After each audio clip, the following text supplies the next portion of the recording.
Bonsoir, bienvenue dans Le Monde en face en partenariat avec le magazine L'Obs. En 1965, Henri Salvador chantait « Le travail, c'est la santé, rien faire, c'est la conserver. Les prisonniers du boulot ne font pas de vieux os ». Une chanson au douloureux écho aujourd'hui, alors que les victimes de burn-out, ce syndrome d'épuisement professionnel, ne cessent de se multiplier. En 2015, selon l'enquête d'un institut américain de veille sur le travail, un salarié sur deux déclarait être confronté, soit directement, soit pour un proche, à une situation de burn-out ou d'arrêt de travail. Presque 2 salariés sur 10 se disaient potentiellement en situation de burn-out. Ce soir, des victimes de ce mal témoignent des souffrances qu'elles ont endurées, de leur effondrement physique et psychologique. Un documentaire bouleversant car rares sont ceux qui ont le courage de se livrer à visage découvert. Hélène, Brigitte, Thierry, Jacques et Frédéric ont vécu l'engrenage du surmenage, du stress qui les ont fait s'effondrer et nous en parlent sans tabou. La mécanique burn-out, c'est un documentaire réalisé par Elsa Fener et je vous retrouve juste après avec d'autres témoignages et des spécialistes de ce mal professionnel pour prolonger le film. À tout à l'heure. Avant, je travaillais sur 3 pays différents. J'étais sur Luxembourg, Paris, Bruxelles. Avant, je me levais à 5h du matin pour être à 6h au travail. Avant, il y avait un troupeau de 400 brebis à la maison. Je partais à 7h30 du matin de Luxembourg pour arriver à 9h30 à Bruxelles. Je travaillais 12 heures ou plus. Je rentrais chez moi, il était minuit. Je me relevais à 5h du matin pour prendre un TGV pour Paris. J'étais une machine. Il n'y a plus tellement de limites. Entre 9h, je prends mon travail et 18h, je sors du bureau. En fait, on travaille du moment où on se réveille au moment où on se couche. Luxembourg, Paris, Bruxelles. Bonjour et bienvenue à bord de ce Thalys. Je courais vraiment. Les gens me voyaient le matin, je courais.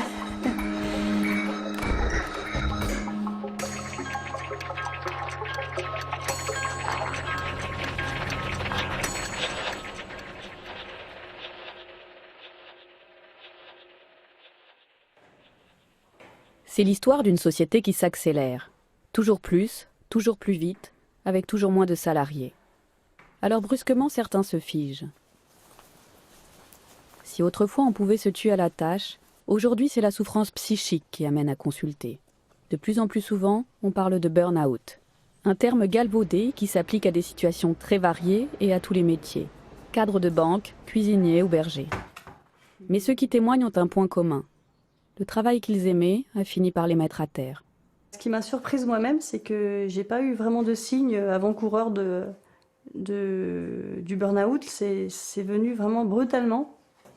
Même à la rigueur physiquement, j'avais même pas remarqué que j'étais fatiguée alors que quand je suis allée voir le médecin, j'avais 8 de tension. Donc quand même, c'est pas beaucoup. Je me rendais bien compte que je commençais à dysfonctionner parce que j'avais j'ai eu des tas de symptômes physiques qui sont apparus, des douleurs intestinales de plus en plus violentes, des pertes de mémoire, des pertes de vision, des pertes d'audition. Enfin, je veux dire, à la fin, je me souvenais même plus du prénom de la personne qui était assise au bureau à côté de moi, quoi. Donc, je savais bien que j'allais pas bien. Et les derniers services que j'ai faits, j'étais tellement fatigué et en doute de moi-même que j'étais pris de tremblement pendant le service et du coup, j'étais pas crédible vis-à-vis des gens que je commandais. Vous avez un chef qui dirige une brigade, vous êtes comme ça, c'est pas crédible. Ne serait-ce que même physiquement, et puis je me revois aller au boulot le matin en chialant. Tu sais qu'il faut que tu ailles, mais t'as tout sauf envie d'y aller, quoi. Mais t'as pas le droit de pas y aller. Parce que les bestioles, elles t'ont rien demandé. Ils n'ont rien vu venir. Rien de comparable ne leur est jamais arrivé. Au contraire, ce sont souvent des piliers dans leur entreprise, ceux sur qui on peut compter. Longtemps, ils ont dit « c'est dur, mais je tiens ». Et pour moi, le burn-out, ça ne devrait pas se traduire par les mots de épuisement professionnel. Pour moi, c'est un effondrement professionnel. Parce que épuisé professionnellement, lorsque vous l'êtes, vous vous reposez 1 mois, 2 mois, 3 mois, bon, vous retournez au boulot, ça va.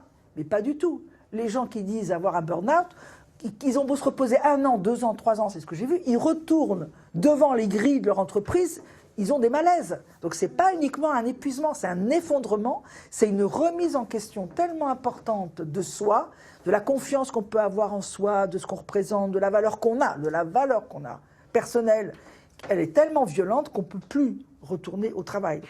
Au départ, c'était un terme qui a été inventé à propos de gens qui sont des aidants, des gens qui aident. Alors c'est essentiellement les professions sociales, les professions psy, qui se donnent beaucoup en général, et puis qui ne retrouvaient pas de retour suffisant. Ils ne se sentaient pas reconnus par les gens qui les aidaient.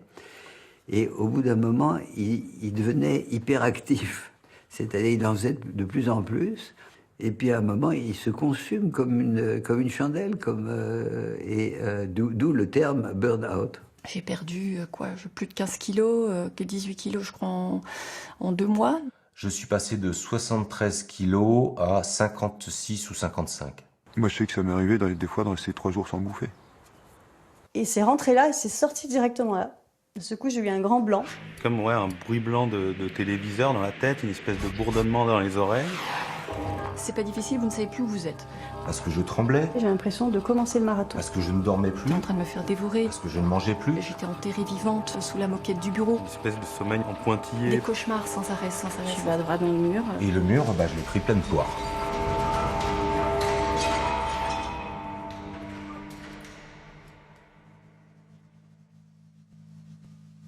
Et puis ça caillait, je rentre dans la voiture, j'allume la radio, et puis je sens qu'il y a quelque chose qui ne va pas. Je crois que je lâche ma clope. Bon, ça va, c'est déroulé, elle tombe, ça s'éteint très vite. Et puis j'ai juste le temps d'attraper mon téléphone portable et puis d'envoyer un SMS à Thérèse en disant ça va pas. Et après je sais que je suis en... Après, je me réveille dans l'hélicoptère qui m'emmène à Brest. Voilà. Et ils ont au départ pensé que c'était un AVC. Et après, il s'avère que non, c'est juste mon cœur qui s'est mis à descendre en dessous des 40 pulsations minutes. Et mon corps avait décidé que c'était le moment d'hiberner.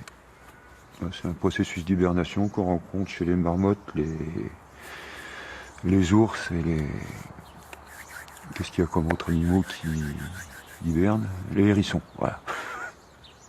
Le jour où je suis plus allée au travail, je me souviens bien, j'étais allée accompagner ma fille à l'école et j'allais donc au travail directement. Et je me suis dit, là, aujourd'hui, je me sens pas en état de faire le marathon. Voilà. Et donc, je suis allée voir le médecin. Et là, quand j'ai vu que j'avais 8 de tension, elle m'a dit, mais là, vous êtes vraiment épuisé, il faut vous arrêter un petit peu. Et donc au début, je voulais pas, parce que c'est toujours pareil, il y a la pression. Si je m'arrête, le travail est reporté sur mes collègues qui sont déjà débordés. Les bénéficiaires du RSA peuvent être un peu embêtés parce que du coup, ça reporte la signature de leur contrat. Enfin, du coup, on a la pression un peu de tous les côtés, quoi. Et donc, et je me rappelle, c'était le médecin qui m'avait dit, non mais là, vous avez besoin, c'est pas de 15 jours, c'est d'1 mois d'arrêt. Faut vous poser, faut prendre du recul. Et parce que je m'étais mis à pleurer dans son bureau, je comprenais pas ce qui m'arrivait. Donc je suis allée faire le premier test d'allergie, qui était une allergie au sucre. Et puis donc on vous donne dans ces cas-là un petit truc de très très sucré à boire, et puis ensuite on mesure je sais pas trop quoi. Et donc j'ai bu ce truc-là, et une demi-heure après, je suis tombée par terre. Je me suis évanouie à l'hôpital. J'ai fait un semi-coma. Quand je me suis réveillée, j'avais perdu la vue. J'entendais pratiquement plus rien. Enfin, toujours sans du tout comprendre ce qui m'arrivait. Les médecins non plus. On m'a dit, mais c'est parce que vous êtes à jeun, madame. Enfin, je veux dire, je lui ai dit, vous rigolez. Ils voulaient me renvoyer travailler le lendemain. Enfin, je voyais même plus clair, quoi. Enfin, j'étais dans un état, mais vraiment épouvantable. Donc, j'ai appris par la suite, en fait, que le fait de ne plus gérer les sucres est une des caractéristiques de l'épuisement. Alors ce jour-là, j'attaquais mon service du petit déjeuner, il était 5h30 ou 6h, 6h moins le quart. Je suis allé dans les vestiaires, je me suis changé et je suis tombé. Et je pense que c'est le choc de ma tête contre le sol qui m'a fait sortir de ma torpeur J'ai contacté la sécurité qui a contacté l'infirmerie. De là, ils m'ont pris mon pouls. J'étais à 19,6, pas mon pouls, ma tension. J'étais à 19,6 avec des tremblements. J'ai voulu rentrer à mon domicile et ils m'ont interdit de prendre ma voiture par précaution. Ils ont eu raison. Ils m'ont dit on appelle les pompiers. Et dans le camion des pompiers, sur le retour, j'ai fait un deuxième malaise. Donc ils ont appelé le SAMU qui a pris le relais. Et ils m'ont emmené à l'hôpital à Fréjus. Voilà. Et à 9h, j'ai appelé mon épouse pour lui dire que j'étais à l'hôpital. Chose que n'avaient pas fait mes employeurs. Donc on est début novembre 2015. Et on était prêts. En gros, 15 jours avant, on savait à peu près comment allait se passer la première manifestation, comment allaient se passer les 2 semaines de conférence. Et puis, on tâtonnait encore un peu, mais on commençait à avoir une idée un peu précise de ce qu'on voulait faire à la fin de la conférence. Notamment, une des options était de marcher vers l'Élysée et d'organiser une manifestation en direction de l'Élysée, ce qui est difficile toujours à gérer par rapport aux forces de l'ordre, mais on avait quelques idées pour le faire. Et on se disait, on peut faire quelque chose d'assez inédit. Et puis ces plans étaient arrêtés, et puis on a été le 13 novembre 2015. Donc il y a eu les attentats à Paris, les fusillades dans différents quartiers. De toute façon, je pense, comme toutes les personnes qui ont vécu cette période-là, nous ont laissé dans une période de désarroi de plusieurs jours, mais avec la nécessité, dans ces quelques jours-là, de rebondir par rapport au projet qu'on avait. Et en fait, le préfet a commencé la réunion en disant... D'ores et déjà, avant même qu'on commence à discuter, je préfère vous prévenir que tout sera interdit.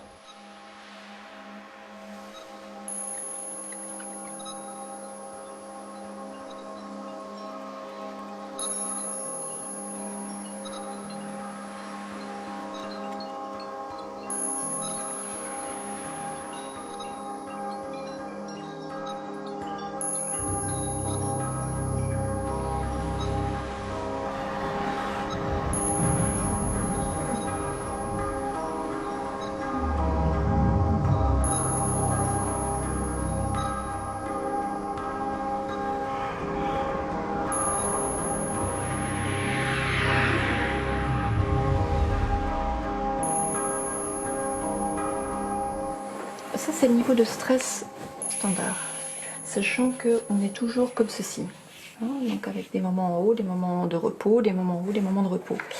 Le burn-out, c'est exactement ça. Donc on commence à être soumis à un stress, c'est le début, qui grimpe constamment. Donc par rapport au mouvement oscillatoire, il redescend jamais.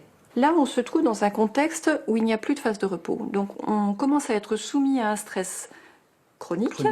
Donc quand vous en êtes à ce stade-là, votre stresseur extérieur est toujours là, évidemment, mais vous n'avez plus rien pour le freiner. Donc vous êtes sur l'autoroute, vous appuyez sur votre pédale d'accélérateur, vous n'avez plus de frein.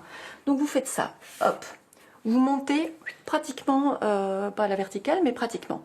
Mais à ce moment-là, vous vous sentez super bien. C'est ça qui est vraiment surprenant, parce que vous êtes encore physiquement en bonne forme, enfin, je veux dire, en tout cas vous avez encore des capacités, surtout vous avez une telle dose d'adrénaline et de cortisol dans le corps que vous ne sentez plus rien, hein, puisque le but quand vous avez un mammouth qui vous court après, c'est pas d'avoir bobo au pied, donc vous ne sentez plus rien, vous êtes en pleine forme, vous vous couchez à 2h du matin, 5h du matin, vous vous levez pour aller promener le chien et tout va bien. Donc là c'est la partie surhomme, on va dire, cette... Superman. Puis après, vous entamez cette phase-là. C'est-à-dire que vous êtes en train de consommer tout ce qui vous tient debout. Et à ce moment-là, si on vous arrête, vous avez encore une base sur laquelle vous pouvez reconstruire. Vous pouvez vous reposer, vous pouvez repartir. Si vous ne stoppez pas là, vous arrivez au deuxième moment, et là, vous êtes en burn-out. Donc entre le moment où vous êtes là et le moment où vous êtes là, il s'est passé 1 seconde, généralement. Vous êtes dans la rue, vous êtes en train de marcher, vous êtes encore vivant, vous êtes en train de passer un coup de fil, vous avez plein de trucs dans la tête, etc. D'une seconde à l'autre, vous êtes par terre et là, il n'y a plus rien. Voilà, là, vous êtes en burn-out. L'effondrement a été tellement inattendu que chacun cherche son explication. On a parlé de surmenage, d'épuisement professionnel, d'une réaction purement physiologique, voire même d'une nouvelle maladie psychiatrique. En réalité, le burn-out relève de la dépression. Une dépression particulièrement brutale qui laisse sans force. J'ai dormi.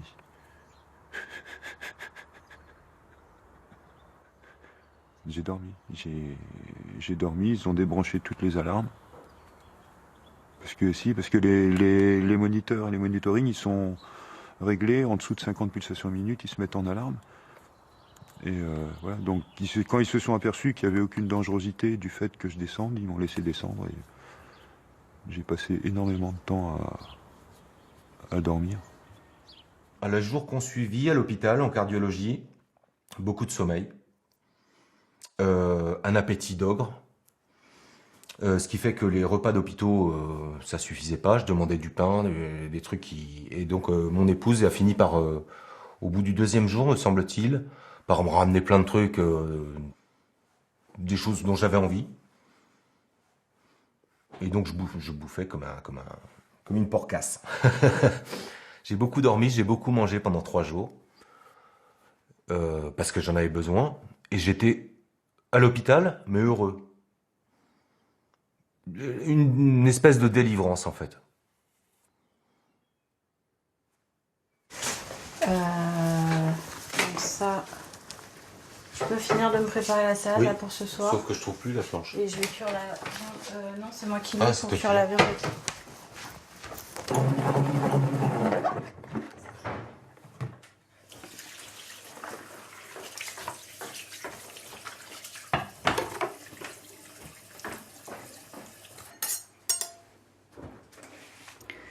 La première étape, le jour de l'accident, ça a été de comprendre ce qui se passait et de retrouver quelqu'un que je ne connaissais plus, qui avait tout oublié, qui avait complètement fait un reset, oublié jusqu'à la date de naissance de sa fille, qui était la chose la plus importante de sa vie. Et vous vous retrouvez avec quelqu'un qui a plus de cerveau, qui a plus de mémoire, qui a plus rien, quoi. Toutes les données sont parties.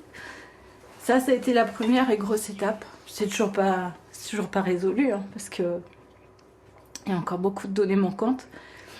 Et ouais, il est toujours sans se souvenir de ce qui s'est passé 1 heure avant ou la veille. Voilà, on répète tout le temps. J'écris beaucoup, comme ça, il peut lire. Et d'ailleurs, on ne sait pas ce que c'est. Mon psychiatre m'a dit que c'était mon cerveau qui avait fait mon cerveau qui avait dit stop. Parce qu'au niveau physique, il n'y a rien. Et puis moi, je me suis dit, c'est pas grave, c'est 1 mois, c'est 2 mois, ça va le faire, quoi. Et puis j'ai été aux premières consultations médicales avec lui parce que, étant donné qu'il avait tout perdu au niveau de la mémoire, il fallait un peu l'accompagner. Déjà, il pouvait pas conduire, il pouvait pas tout ça. Enfin bon, donc c'est vrai que je l'accompagnais. Et les médecins me disaient, mais madame, je pense que vous n'avez pas compris, il va falloir être patiente. Oui, je vais être patiente, c'est-à-dire qu'1 mois ou 2, c'est bien, quoi. Et puis après, ça va aller. J'avais pas compris, en fait. Et ça va faire maintenant presque 1 an. Rien que de voir le panneau de l'établissement me donne la boule au ventre. Et ma boîte à couteaux est toujours là-bas.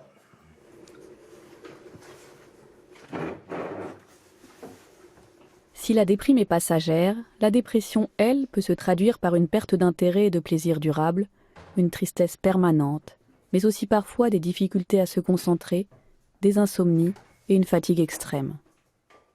Ça n'est pas de la fatigue, c'est de la vieillesse. C'est l'usure complète du corps, du système nerveux, des glandes, de tous les organes. Enfin, je me souviens que mon psychiatre, au début, avait écrit un rapport pour le médecin du travail où il disait « prématurément vieilli ».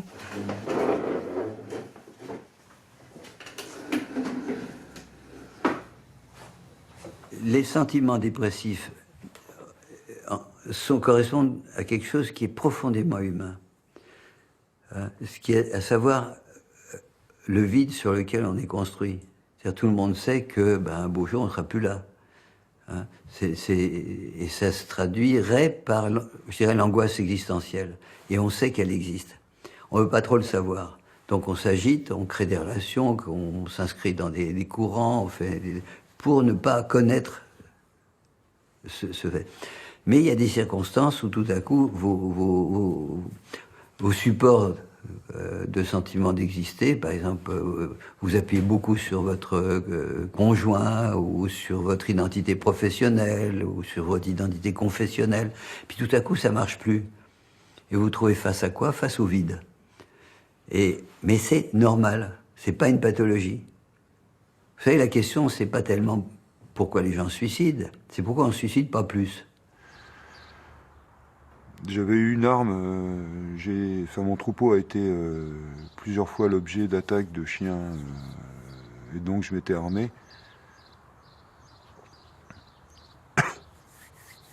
J'aime pas en parler. Mais voilà, j'ai été obligé de laisser le fusil chez quelqu'un pour être sûr de pas avoir à m'en servir.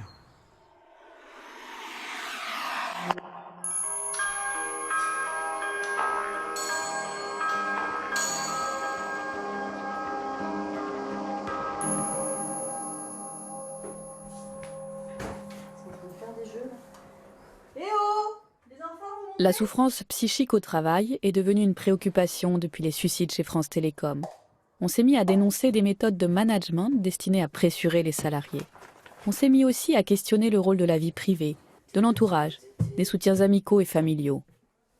Comment t'avais dit, toi? Bien, j'aime mieux t'avoir plus à la maison qu'avoir plus d'argent. Voilà, c'est ce que t'avais dit, ça m'avait marqué. Parce que ton travail, c'est que tu prends tous les problèmes des gens et tu essaies de trouver une solution. Bah voilà. Donc toi aussi, les problèmes, tu les prends aussi en toi. Ça, c'est vrai. Ça, c'est le problème du social. Et toi, en fait, c'était au début que t'aimais ton boulot et après, au fur et à mesure, j'ai remarqué petit à petit, t'en étais dégoûté. Et maintenant, vous voyez une différence ou pas? Moi, j'en ai une aussi. C'est surtout l'alimentation aussi. Tu faisais pas trop attention avant. Alors que maintenant, tu fais souvent du bio et tout. Ouais, c'est vrai. Bon, tu fais beaucoup de légumes, c'est pour ça, c'est chiant. Alors ma Dottie, on va montrer la papate. Scusami.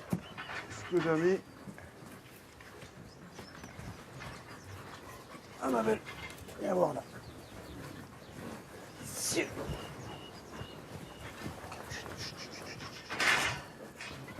Toutes les personnes rencontrées ont finalement des points communs, malgré la variété de leur parcours et de leurs origines sociales. Existe-t-il donc un profil de salarié plus exposé? Le salarié modèle, trop gentil, trop dévoué, dur au mal et prêt au sacrifice. Une chose est sûre, c'est une histoire qui avait bien commencé.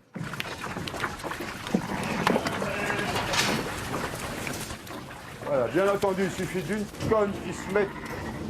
Allez. Allez.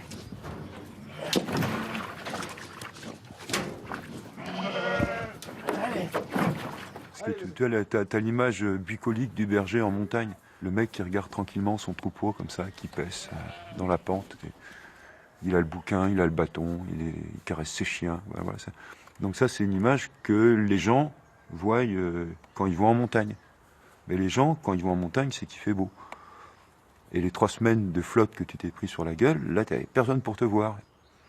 Donc quand tu t'as 3 semaines à marcher 45 km par jour, et puis que le premier jour il fait beau, les brebis bougent pas, bah, t'as qu'une seule envie, c'est pas bouger. Et c'est là que les touristes arrivent et ils te voient, tu bouges pas, ils disent, ça y est, vous faites un beau métier. Et en plus, vous êtes payé. Oui, madame, merci.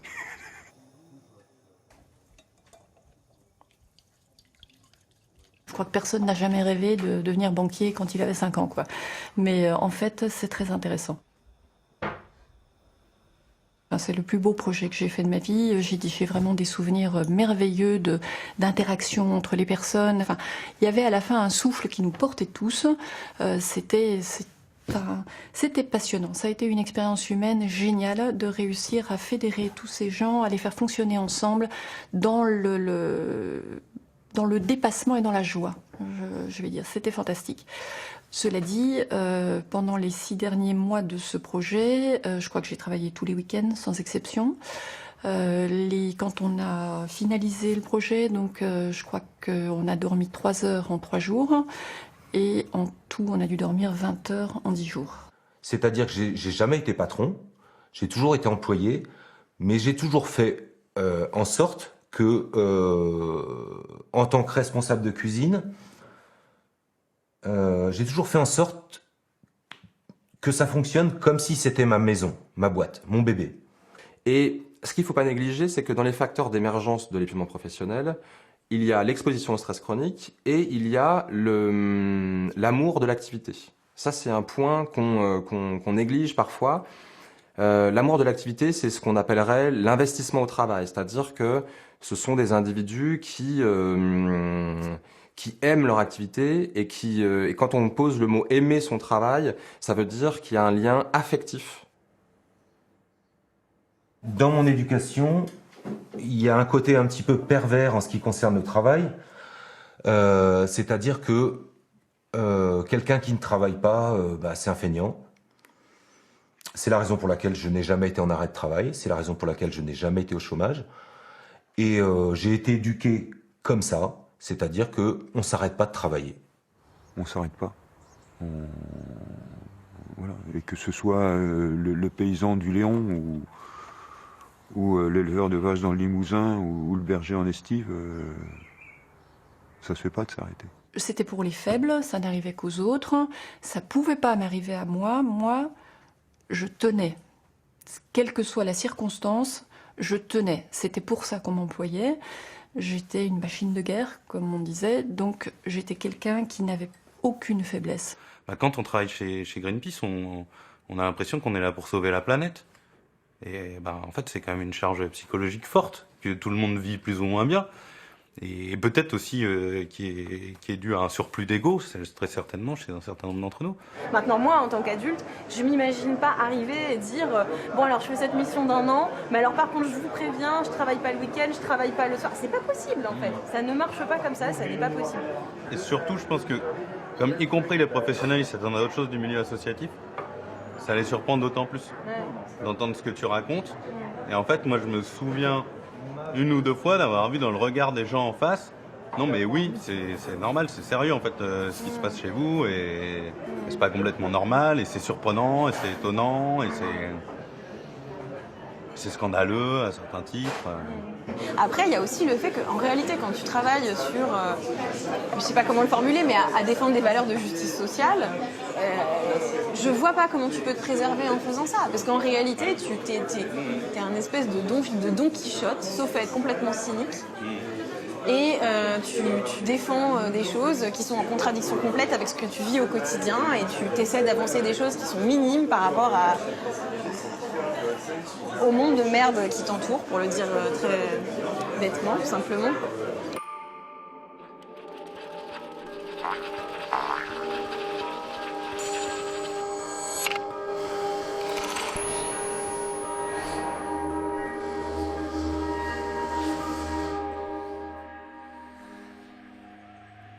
Si le terme de burn-out vient du milieu des aidants, il ne semble pas qu'il y ait aujourd'hui de secteur ni de taille d'entreprise moins touchés que les autres.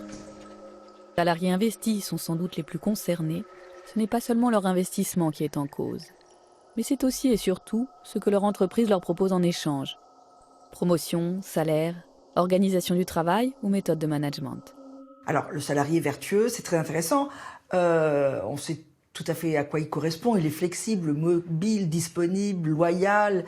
Il vise l'excellence, il s'engage à fond, ça, on sait. Mais surtout, à l'époque, ça a été très important, on l'a pas assez vu, à mon avis, c'est de dire que le salarié vertueux, c'est celui qui accepte de se mettre en question, celui qui accepte de prendre des risques, qui accepte même de se mettre en danger. Et pour illustrer la chose, d'ailleurs, certaines entreprises proposaient à leurs salariés de sauter à l'élastique ou de sauter en parachute. C'est cette idée, il faut vraiment se dépasser. Et puis, 3e phase, plutôt dans les années 2000, qu'on peut appeler une sorte de transaction narcissique. Cette transaction narcissique elle consiste en gros à dire aux salariés, voilà, on veut les meilleurs, on est très exigeant, on fixe la barre très haut. Mais si vous acceptez de relever les défis et de jouer le jeu, vous allez grandir avec nous. Vous allez, d'ailleurs, on le retrouve aussi dans la littérature managériale, ce terme. Nous allons vous faire grandir et vous allez développer en vous-même des potentialités que vous ne soupçonniez même pas. Et vous allez atteindre en quelque sorte un idéal du moi.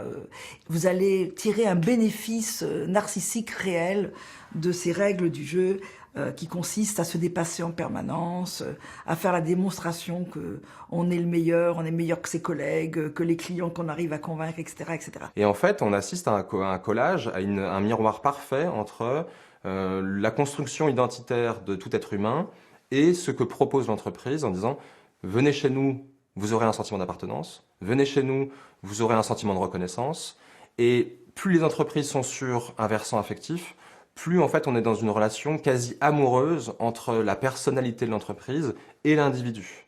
Et c'est ce qui fait, crée une très grande satisfaction, une grande émulation intellectuelle, un équilibre psychique très fort, jusqu'au moment où l'entreprise change les règles du jeu.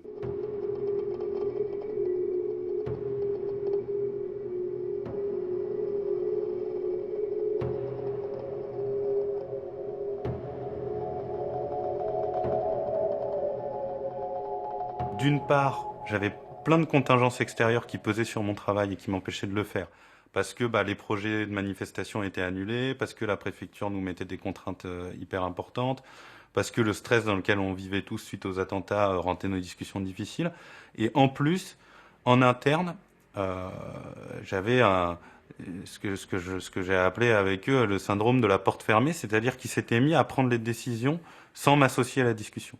Et puis bon, il faut dire aussi qu'à la fin, je travaillais pour des projets d'outsourcing, c'est-à-dire d'envoyer des départements en Asie, enfin en Inde ou ailleurs.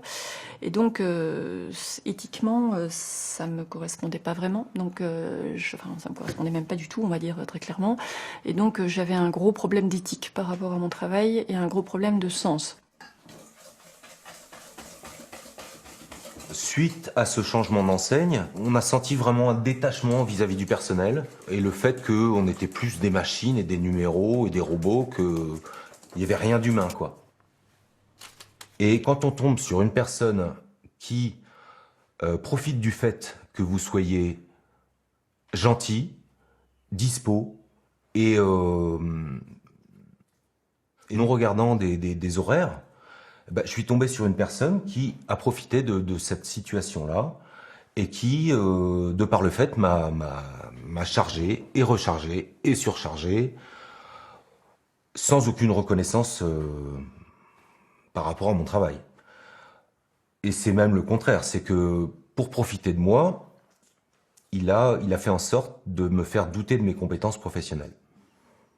Eh bien, donc au bout de à peu près 7 ans de travail, les départements ont perdu des financements de l'État dans le cadre du RSA. Et donc, ils ont fait appel au Fonds social européen. Donc, comme on avait 2 financeurs, c'était un peu compliqué. Et en fait, surtout au niveau le logiciel lui-même n'était pas adapté. On avait gardé l'ancien logiciel qui n'était pas adapté du coup aux nouveaux financeurs. Donc c'était tout un bricolage qu'il fallait faire. Et surtout, les directives de saisie, elles changeaient en plus. Donc, c'était pas très au point. Donc, souvent, on passait des réunions entières, en fait. Avant, on pouvait quand même parler des situations, des personnes, du marché du travail, des actions. Et là, on passait des réunions entières. On a passé 1 an, comme ça, à faire des réunions entières sur les directives de saisie du Fonds social européen, sur comment saisir, comment justifier, en fait. On rend l'expérience et les compétences des salariés obsolètes par la pratique du changement permanent. On restructure les services, les départements sans cesse. On recompose les métiers sans arrêt. On change les logiciels. On impose des mobilités systématiques. On impose des déménagements. On externalise, on réinternalise. Bref, on crée un mouvement perpétuel qui brouille tous les repères et qui fait que toute l'expérience constituée auparavant ne sert plus à rien. Si un salarié, un bon professionnel veut dire son mot sur son travail et dire « moi je sais que », on va dire « oui, mais ça c'était pour il y a 2-3 ans, maintenant tout a changé, donc tiens-toi bien aux règles et aux procédures qu'on t'a préparées qui vont être d'une grande aide pour toi, et puis ça ira, parce que là tu peux plus travailler comme avant, tout a changé. » Et c'est une logique qui est véritablement stratégique pour faire en sorte que les salariés ne puissent pas s'opposer, ne puissent pas résister à ces nouvelles manières de travailler qui ont été concoctées par des cabinets d'experts et soient obligés de se conformer strictement à la manière dont on veut qu'ils travaillent, parce que c'est ça qui reste l'enjeu fondamental de la mise au travail capitaliste, c'est parvenir à imposer à des gens qui sont des vrais professionnels de travailler selon des modalités qu'on va leur imposer. Et c'est le cas beaucoup dans le secteur public, où on va dire à des médecins hospitaliers comment il faut qu'ils reçoivent leurs malades, leurs patients, et combien de temps ils doivent consacrer à chaque consultation. Moi, je suis superviseur dans un certain nombre d'institutions où je vois que le type de gestion a complètement changé. Avant, ce qui comptait, c'était la relation du soignant avec le soigné. Maintenant, on a transformé ça en un certain nombre de tâches à accomplir. Et donc, si c'est des tâches, elles peuvent être accomplies par n'importe qui, c'est-à-dire c'est une négation de la relation. Et la personne à qui on fait ça, comment pensez-vous qu'elle se sent? J'ai l'impression d'être un peu une technicienne. Et c'est pas possible avec des êtres humains. On peut pas, dans un accompagnement, un travail d'accompagnement, on peut pas être technicien. C'est pas possible. Mais en même temps, tu lâchais ni sur les stats, ni sur les gens en premier lieu, et pas les stats. Moi, j'avais lâché. Enfin, je faisais. C'est vrai que j'essayais d'être super réglo là-dessus, parce que c'était pour l'équipe, quoi. Ouais. C'était vraiment, c'est dur, quoi, à supporter. Et puis t'as les gens en face et qui te demandent un peu des comptes, quoi, qui te disent, bah oui, vous servez à quoi, en gros? Et effectivement, c'est une bonne question, moi, des fois. Ah bah, c'est clair. Il fallait sans arrêt justifier de tout, quoi. Justifier d'un travail que tu n'as plus le temps de faire parce qu'il faut que tu justifies. Exactement. C'est la rationalité économique. Et moi, je te vois dans ton bureau tout le temps avec une tonne de papier comme ça, à continuer, à pas prendre le temps, de juste qu'on ait le temps de discuter avant de commencer la réunion. Le marathon, c'était ça.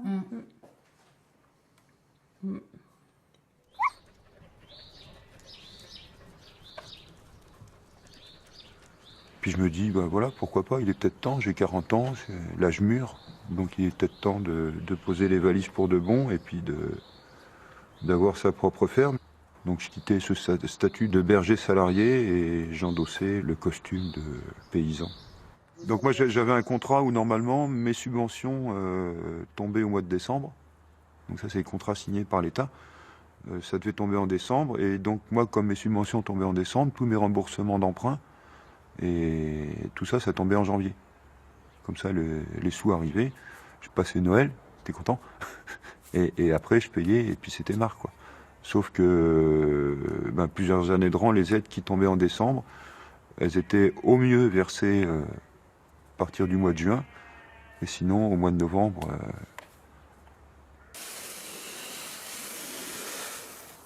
Et avec des céréales qui sont passées de 120, 130 euros la tonne à 300 euros la tonne. Et quand tu as des bestioles qui sont fermées, que tu es obligé d'acheter pour bouffer, voilà. Faro, viens. Dudu, souche. Faro, viens. Faro, viens. Gauche. Regarde, gauche. Gauche. Regarde, gauche.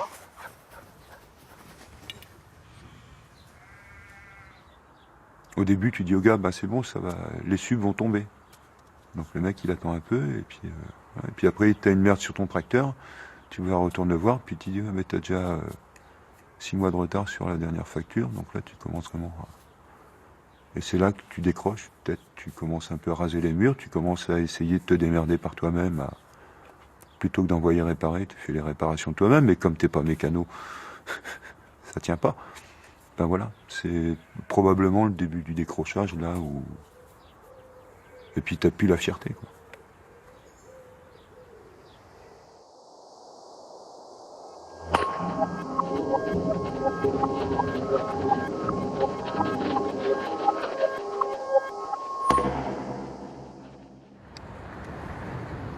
Il y a 50 ans, le travail n'était pourtant pas de tout repos. Certes, il s'est intensifié. Certes, il a envahi toutes les sphères de notre vie. Les salariés hyper connectés sont désormais joignables à n'importe quelle heure du jour et de la nuit. Mais surtout, et paradoxalement, ces mêmes salariés se trouvent aujourd'hui de plus en plus isolés. Par exemple, quand on fait des enquêtes dans les entreprises maintenant et que les gens acceptent de parler de leur souffrance et qu'ils vous disent qu'ils vont mal, souvent ils ajoutent « oui, mais moi, je crois que je suis un cas, j'arrive pas bien, je suis pas à la hauteur, je suis pas à ma place, etc. » Donc il y a une intériorisation de la souffrance comme étant liée à une défaillance personnelle. À l'époque, non. À l'époque, c'était l'idée, c'est dégueulasse, il faut se mobiliser, on va se syndiquer encore plus, on va faire des grèves, on va peser sur le contremaître, on va lui faire comprendre qu'il peut pas tout nous imposer, etc. Et il y avait l'idéal aussi, toujours un peu présent dans les esprits, de la fin du salariat, de l'émancipation, etc., etc. Donc je dirais que concrètement, dans les collectifs de travail, idéologiquement et politiquement, il y avait une sorte de régulation de la souffrance, si on peut parler comme ça, qui faisait qu'elle pesait moins sur les uns et les autres et qu'ils étaient moins submergés par cette souffrance.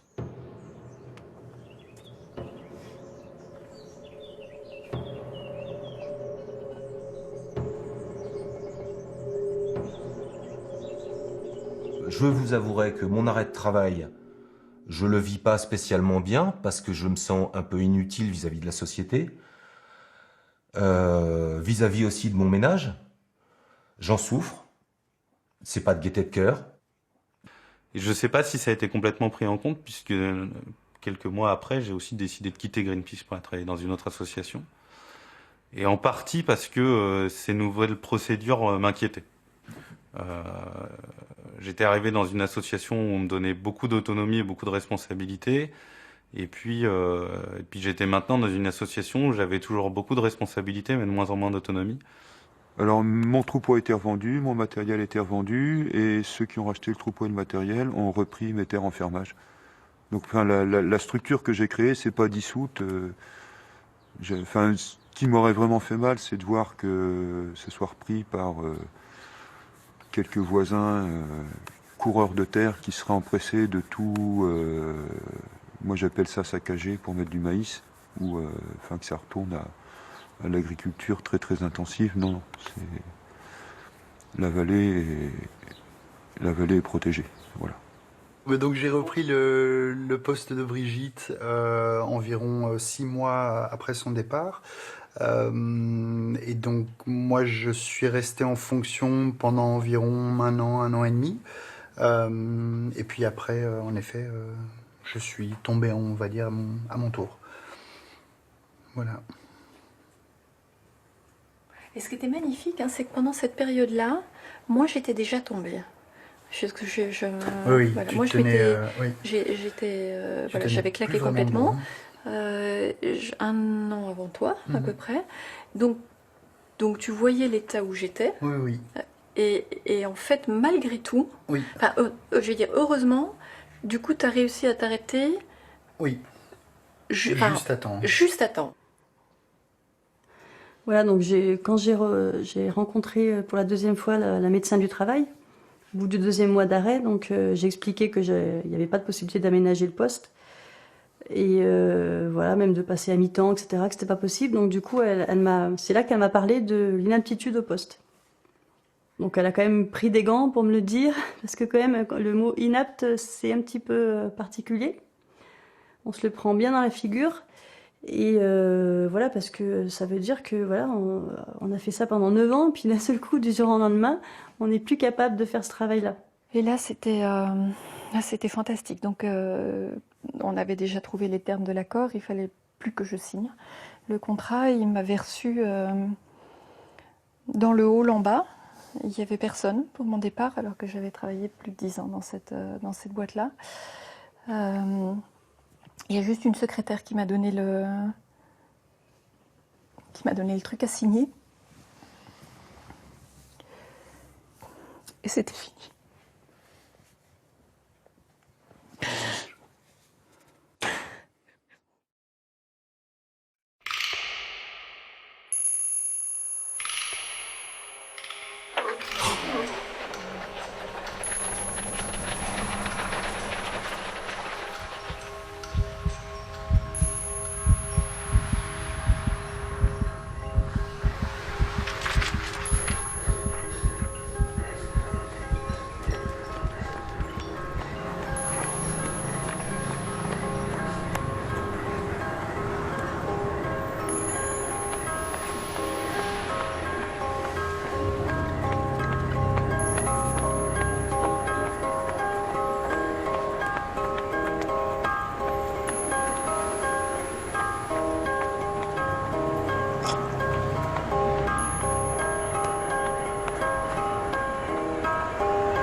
vers le mur. Voilà, continuez de tirer. Pointez vers le plafond. Pied flex, allongé. Et tu t'enroules, tu t'étires. Voilà, vers l'avant. Épaule, biceps. Et de l'autre côté. Encore une fois, il ne faut pas mettre tous ses œufs dans le même panier. Je crois et pourtant, il y a beaucoup d'entreprises qui vous demandent de vous investir totalement. Il ne faut pas. Il ne faut pas leur dire que vous ne le voulez pas, mais il faut bien garder quelque part une petite lumière, un endroit où vous vous récupérez, un endroit où vous vous sentez bien entouré et confortable.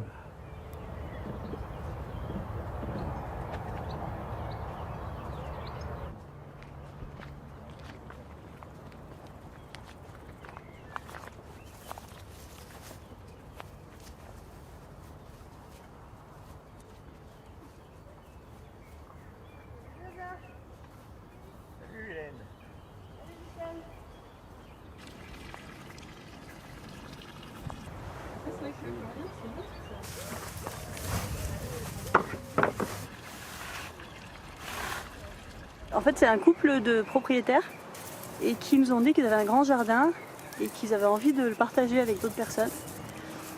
Et donc c'est comme ça que nous est venue l'idée en fait du jardin et notamment du jardin en permaculture. Et donc le couple était bien emballé par la permaculture, ils connaissaient pas trop et ça avait l'air intéressant. Je reçois du jus, c'est marrant. On n'a pas mis des betteraves du coup, non? Vous n'en avez pas mis? Je vous laisse vous servir. Je sais pas. Ouais. Oh, des lobbies, ça. Sandwich. Oh, faudrait que je tente, mais à mon avis, elles sont vieilles hein, quand même. Hein. Oui, vas-y.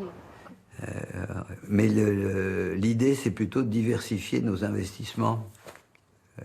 Et pas trop non plus, il ne faut pas trop s'éparpiller, mais et la plupart de nous, on gère plusieurs appartenances, on gère plusieurs relations.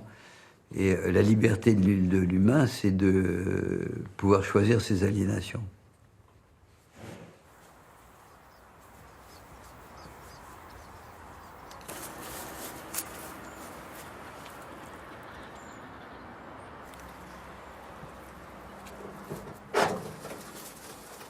Quand j'étais minot, des voitures comme ça, c'était mon terrain de jeu. Je jouais à la bagnole, au cascadeur, machin. Et on conduisait et puis on faisait comme papa.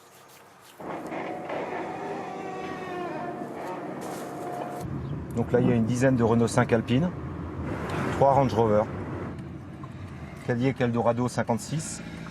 Et dans cette impasse-là, il y a un DS cabriolet, coupé chapon. J'ai arrêté il y a 2 ans, au moment où mon psychiatre m'a dit que j'avais commencé mon burn-out. Et d'ailleurs, ça se traduit par l'album photo dans lequel je mets mes photos d'épave. Et cet album photo s'est arrêté à peu près il y a 2 ans. Donc depuis 2 ans, il n'y a pas de photos dans cet album.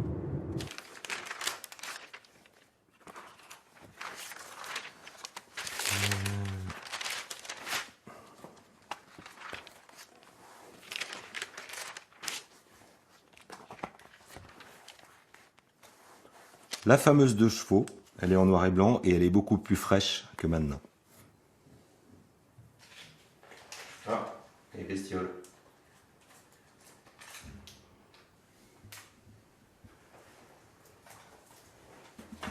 Je travaille toute la journée, donc tu récupères ta fille à 12h40 à l'arrêt. Je l'emmène demain matin. Bah, non. Ah, c'est toi qui Je l'emmènes. travaille, donc je l'emmène.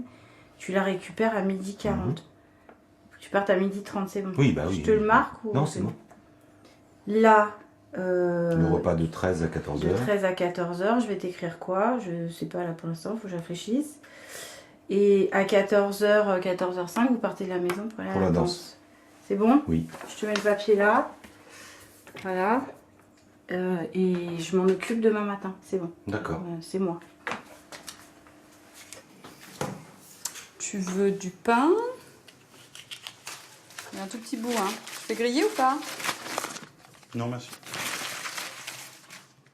La lente et difficile reconstruction de soi passe aussi par l'entourage. Il est cependant des blessures qui risquent de s'installer durablement.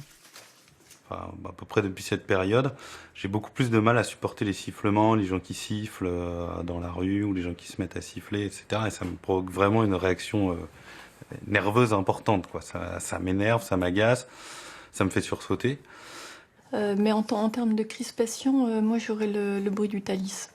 Le bruit du Thalys, quand on arrive gare du Nord. Et, voilà. Et quand je le fais, en effet, il réagit très très bien. Ah oui, là, pour moi, c'est un... Mais parce qu'à ce moment-là, j'allais toutes les semaines à Paris. Enfin, voilà, donc...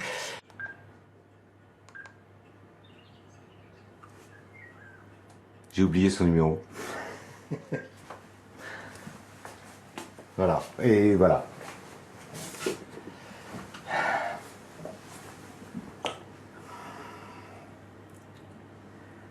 Voilà, c'est une des parties de la maladie. Ce numéro, je le connais par cœur. Donc là, j'ai eu un moment de... pas d'angoisse, mais oui, ça part du ventre, la boule à la gorge. Et puis le psoriasis qui revient, la transpiration, des grosses transpirations. C'est une forme de panique, en fait.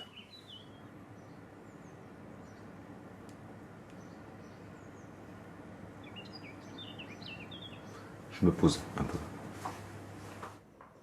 Je peux fermer les yeux?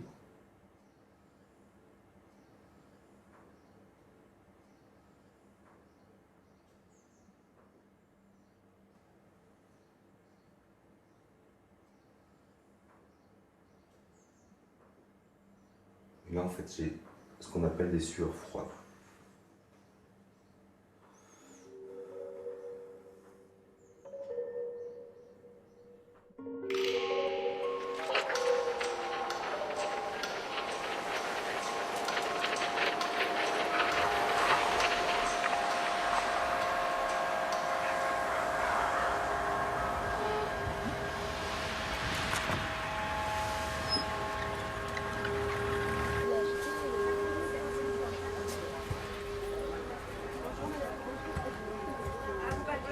Et puis c'est bien d'avoir des troquets avec Internet parce que j'ai pas la maison. Ah, c'est bien le wifi, hein.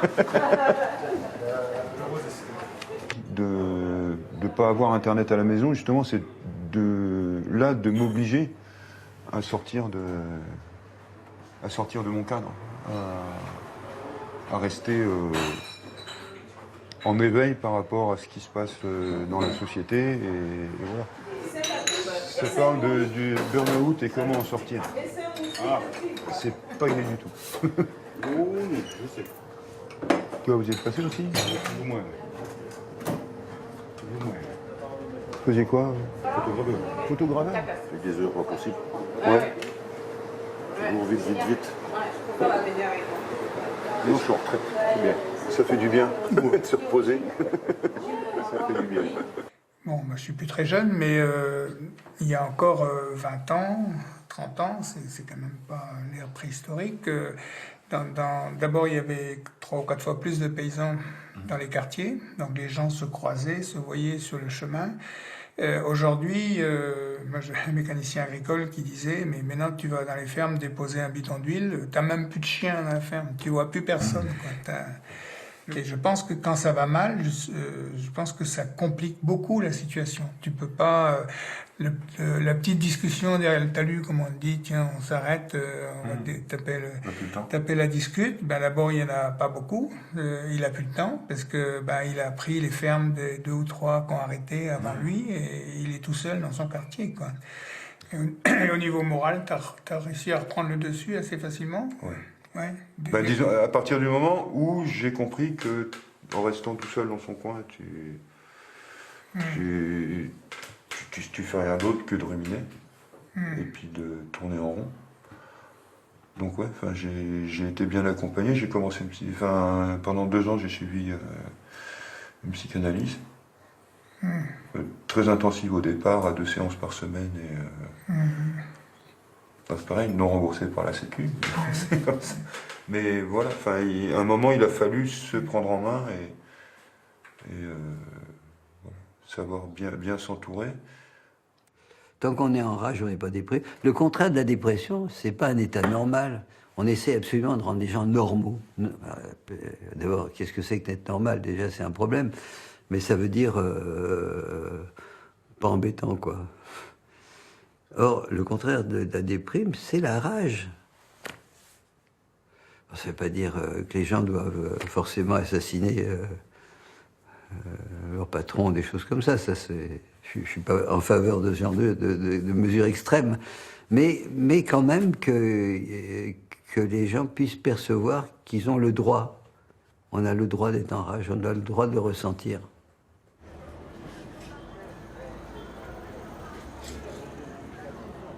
Et ça m'a beaucoup aidé. Et notamment le fait que j'arrive à voir ce psychologue en lui disant moi je souhaite que ce soit mon employeur qui paye les séances. Ce qui l'a beaucoup interrogé.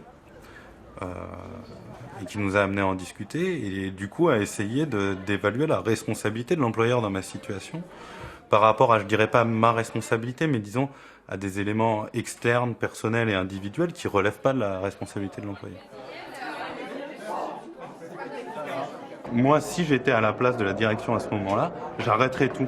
Tu vois, là, il faudrait faire stop. Tant pis pour les projets en cours, tant pis pour les gens qui attendent que l'association ait fait ci ou ça.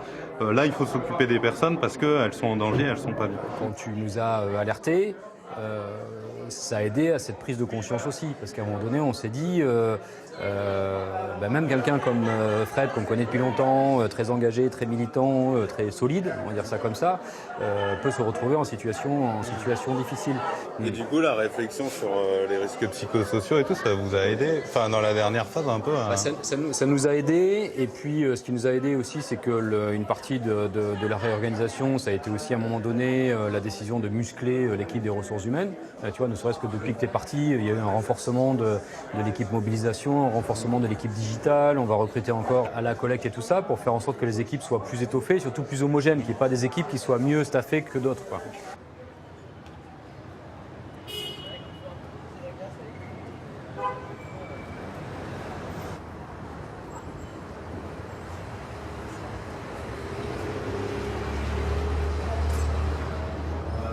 Pour la permanence. Au bout du hall sur la gauche.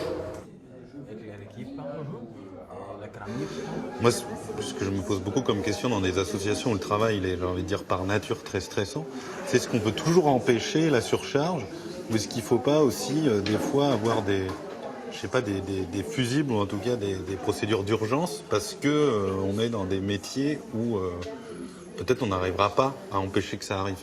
Et du coup, dans ce cas-là, il faut pouvoir réagir rapidement quand les gens commencent vraiment à aller mal, quoi. Oui, mais alors justement, ça c'est la question intéressante. C'est d'évaluer le risque a priori. Ouais. Ce qui est quand même l'obligation des employeurs maintenant, de protéger la santé physique et mentale des salariés, de prendre toutes les mesures nécessaires pour, dit le Code du travail. Et l'outil, c'est l'évaluation a priori des risques avec un document unique qui doit être mis à jour régulièrement. Là déjà ça c'est un élément très fort. Or il y a énormément de salariés qui ne savent pas que ça existe. Mais c'est pas facile. Moi je sais que du coup je fais un peu de permanence aussi syndicale et du coup quand les gens disent bon moi il faut que je parte, c'est plus possible, c'est de leur dire oui mais avant de partir faut essayer aussi de. Il y a des gens qui vont venir derrière. C'est-à-dire analyser les facteurs de risque psychosociaux. Et donc mettre en place toute une organisation qui évite ou qui limite ou qui alerte dès que ça commence à déborder tous les éléments comme la surcharge de travail, le stress émotionnel, la mauvaise organisation du travail, les mauvaises relations de travail, etc. C'est ça l'objectif. C'est ma belle-mère qui m'a gardé ça. Elle me disait, Laurent, c'est dans votre... Vous faites ça, la permanence. La question de reconnaître le burn-out comme maladie professionnelle a été posée. À l'heure actuelle, les salariés sont parfois déclarés inaptes, ce qui peut mener à un licenciement. Mais le recours à l'inaptitude dispense l'entreprise de questionner son organisation. Rien ne change et les employés défilent. Or, c'est bel et bien une question d'horaire, de répartition des tâches, de méthode de management qui amène celles et ceux qui ont tout misé sur le travail à s'effondrer.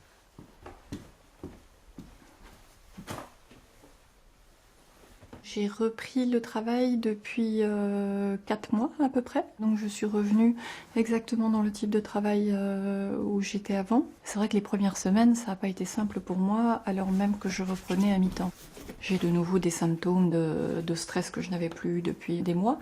Donc je saigne de la bouche, j'ai des pertes de mémoire beaucoup plus fréquentes, ce genre de choses.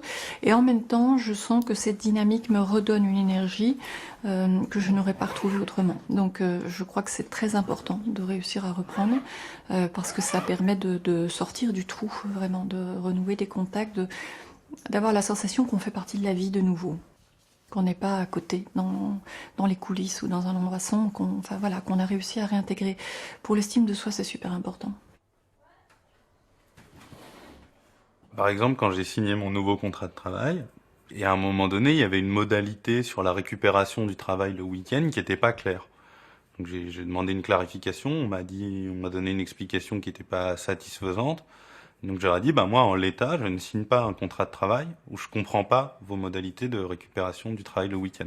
Donc ça me paraît extrêmement important, le droit à la déconnexion des gens, le droit également à avoir un horaire de travail qui soit effectivement l'horaire de travail qui est contractuel, ce qui n'est plus le cas, je veux dire, dans aucune entreprise. On sait bien qu'on signe un contrat de travail pour tant d'heures légalement autorisées dans le pays, ça dépend du pays, mais on sait aussi que la société en question s'attend, en fonction de votre niveau, à ce que vous fassiez 5 heures de plus, 10 heures de plus, 15 heures de plus, en fonction du statut, en fonction du niveau. Et ça fait partie non seulement de quelque chose qui est accepté par tout le monde, mais qui est intégré, qui est reconnu. C'est normal. On sait qu'on attend ça de vous.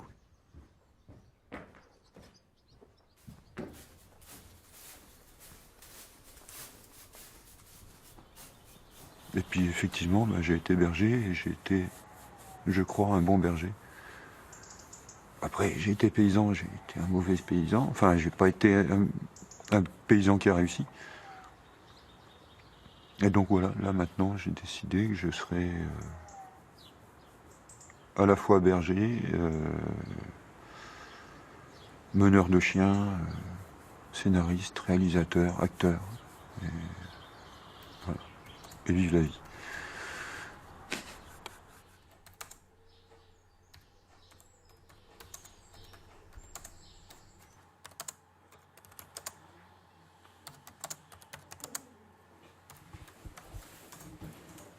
Mais après, je vois pas comment dire plus longuement le fait qu'il descend dans la fosse, il traverse, effectivement, il a du purin jusqu'à la poitrine et il va réussir à sauver sa chienne.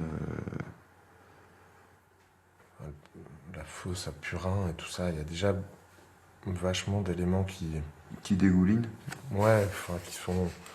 C'est déjà dur, quoi. Oui, c'est noir. Donc, est-ce que tu as vraiment besoin de rajouter cette couche-là, quoi? Ça finira donc jamais. Et là, donc, je vais à Brest voir retrouver une équipe de tournage d'un court-métrage dans lequel j'ai eu l'honneur de faire une silhouette en décembre dernier. Guy, avec tes hernies, c'est pas avec tes vieux os que tu vas changer le fût à la cave non plus. Ah bon, et c'est à qui de le faire alors? T'insinues quoi? Parce que tu crois que mes vieux os, moi, à force, ils sont pas déjà périmés? Toi, t'es là toute la journée, vissé sur ton tabouret à picoler, t'es qui pour me faire la leçon? Mais Bouchon, on reste correct avec les clients quand même. Mais quel client? De qui on parle là, papa? Sérieusement? De Marcel? De Corinne? d'Alain? C'est la dinette ici, c'est tous les jours la même gueule, merde! Je suis arrivée à expiration avant terme! Tu vois, j'ai de l'arthrose, en fait, je suis tellement vieille que je suis déjà ménopausée! Et toi, papa, d'ailleurs, tu t'es déjà demandé si j'avais envie de faire autre chose? Alors, tu sais quoi, ton putain de fût, là? Tu vas te changer tout seul, tu te démerdes! Avec Dans la mer, comprenait pas qu'elle dépassait 35 heures. Donc elle a demandé à avoir 2 semaines... Par jour. Comment c'est possible de faire 35 heures par jour? Elle a demandé... Oui, là, je ne sais pas dire. Elle a demandé à avoir une double convention de stage. Elle a demandé à parce qu'elle avait fait trop d'heures. L'anti-capucine, quoi. Ah, laisse tomber, laisse tomber. Ah ouais. Non, puis je vais m'inscrire là au CAPES là, par le CNED, donc je vais commencer à préparer, donc voilà. Après, voilà, je fais pas rien, j'écris un livre, donc et ça me prend beaucoup de temps. Vous voyez comme vous travaillez beaucoup. Non mais en fait, ça me prend beaucoup de temps. Ouais. Un livre, si c'est pas indiscret, un livre... En fait, c'est un roman sociologique d'anticipation. C'est comme ça que je le déterminerai. Et du coup, ça me prend beaucoup de temps parce que je fais beaucoup de recherches, en fait. Okay. Donc, du coup, ça me permet de continuer à faire ce que j'aime, faire de la recherche, mais du coup, sous une forme romancée. La France sera jamais compétitive sur le plan des coûts salariaux. C'est pas là qu'on va gagner en se mettant en concurrence avec la Chine ou l'Inde. Par contre, sur l'inventivité, l'innovation, le renouvellement, la créativité, oui, on a des choses à apporter. Mais malheureusement, elles sont trop verrouillées, ces potentialités, parce que les salariés vont mal au travail. On les met dans des conditions qui les rendent malheureux. Le malheur n'est pas créatif.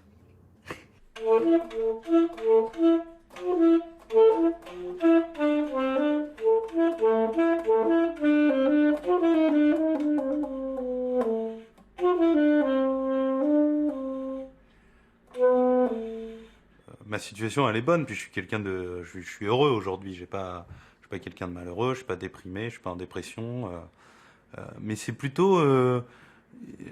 cette incapacité à imaginer la suite, je la vois plus comme une tristesse, quoi. J'ai perdu un truc.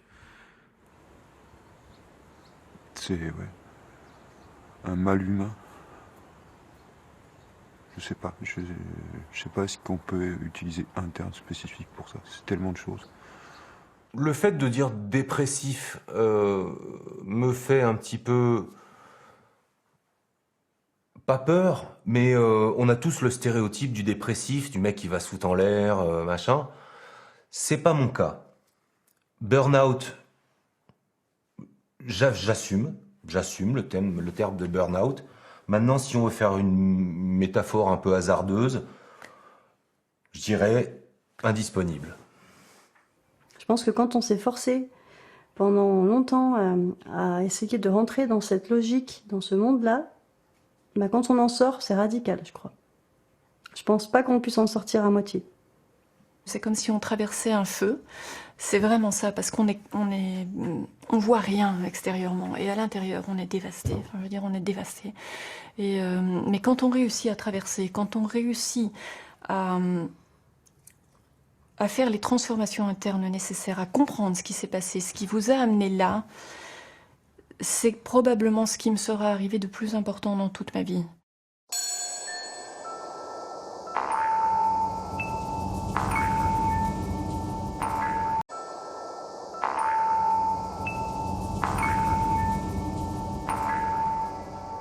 Caroline, bonsoir.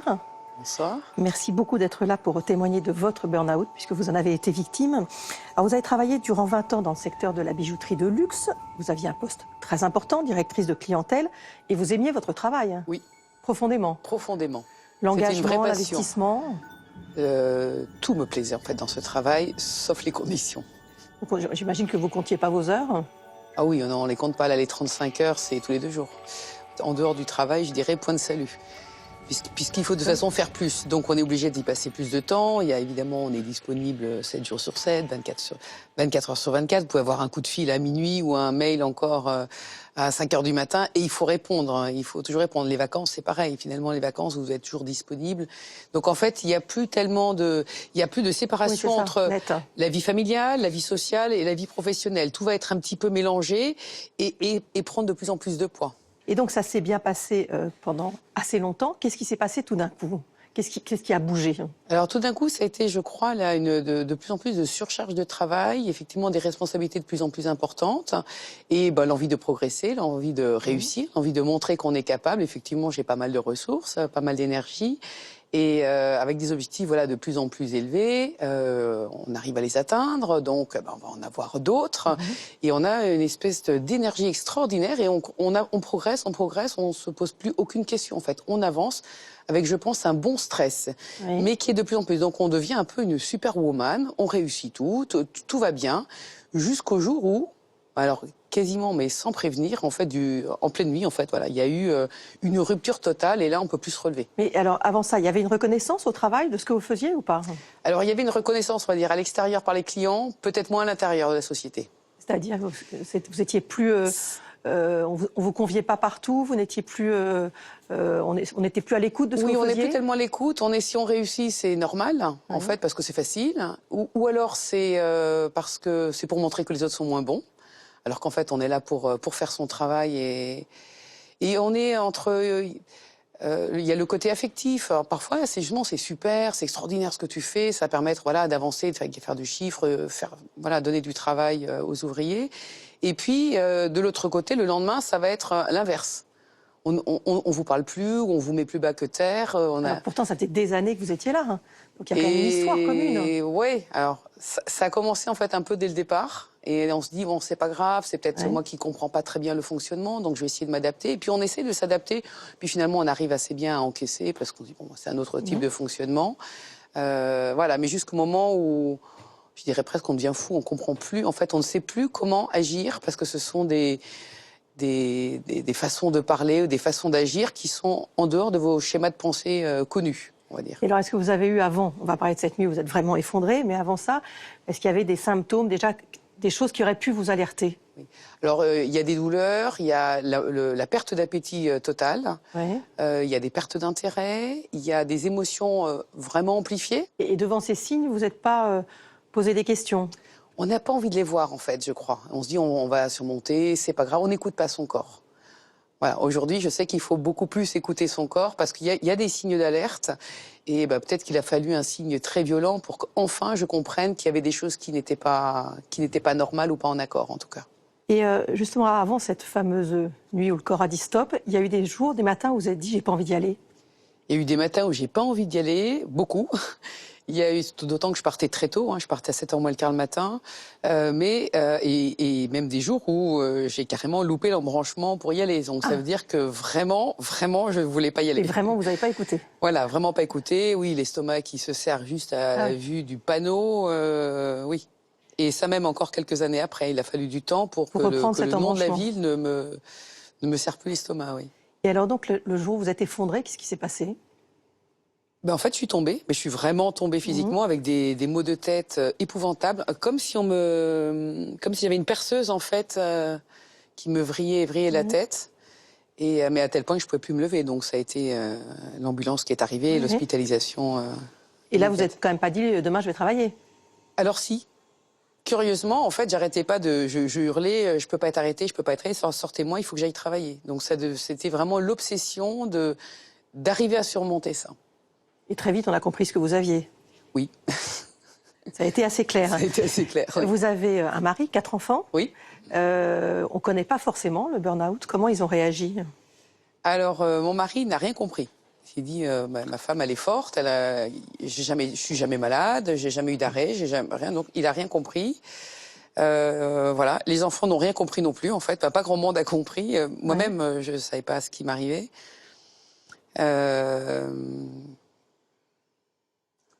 Je peux pas te dire beaucoup plus en fait. On est de superwoman, on devient une espèce de loque au fond du lit qui peut plus bouger, plus se lever, qui a mal à la tête.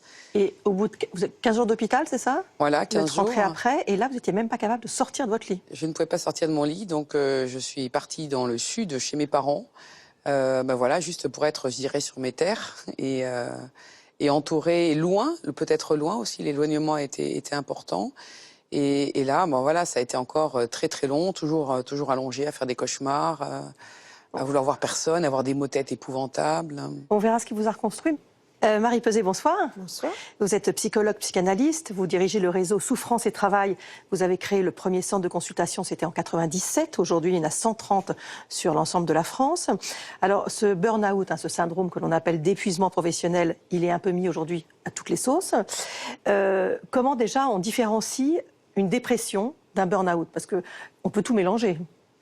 Bon, d'abord, vous avez bien compris, après le magnifique documentaire qu'on vient de voir, que ça peut se présenter de manière diverse, qui sont pas déprimés et que le mot dépression ne convient pas. En tout cas, pour nous, le diagnostic différentiel, c'est que souvent, dans notre protocole, au bout de quelques temps, les gens sont reposés, retrouvent la possibilité d'activités associatives, sportives. Pas du travail, mais... Non, on s'était dit au début, chic, ils vont bien, on les renvoie au travail. Et là, quelquefois, sur une seule tâche, ils replongent et plus gravement.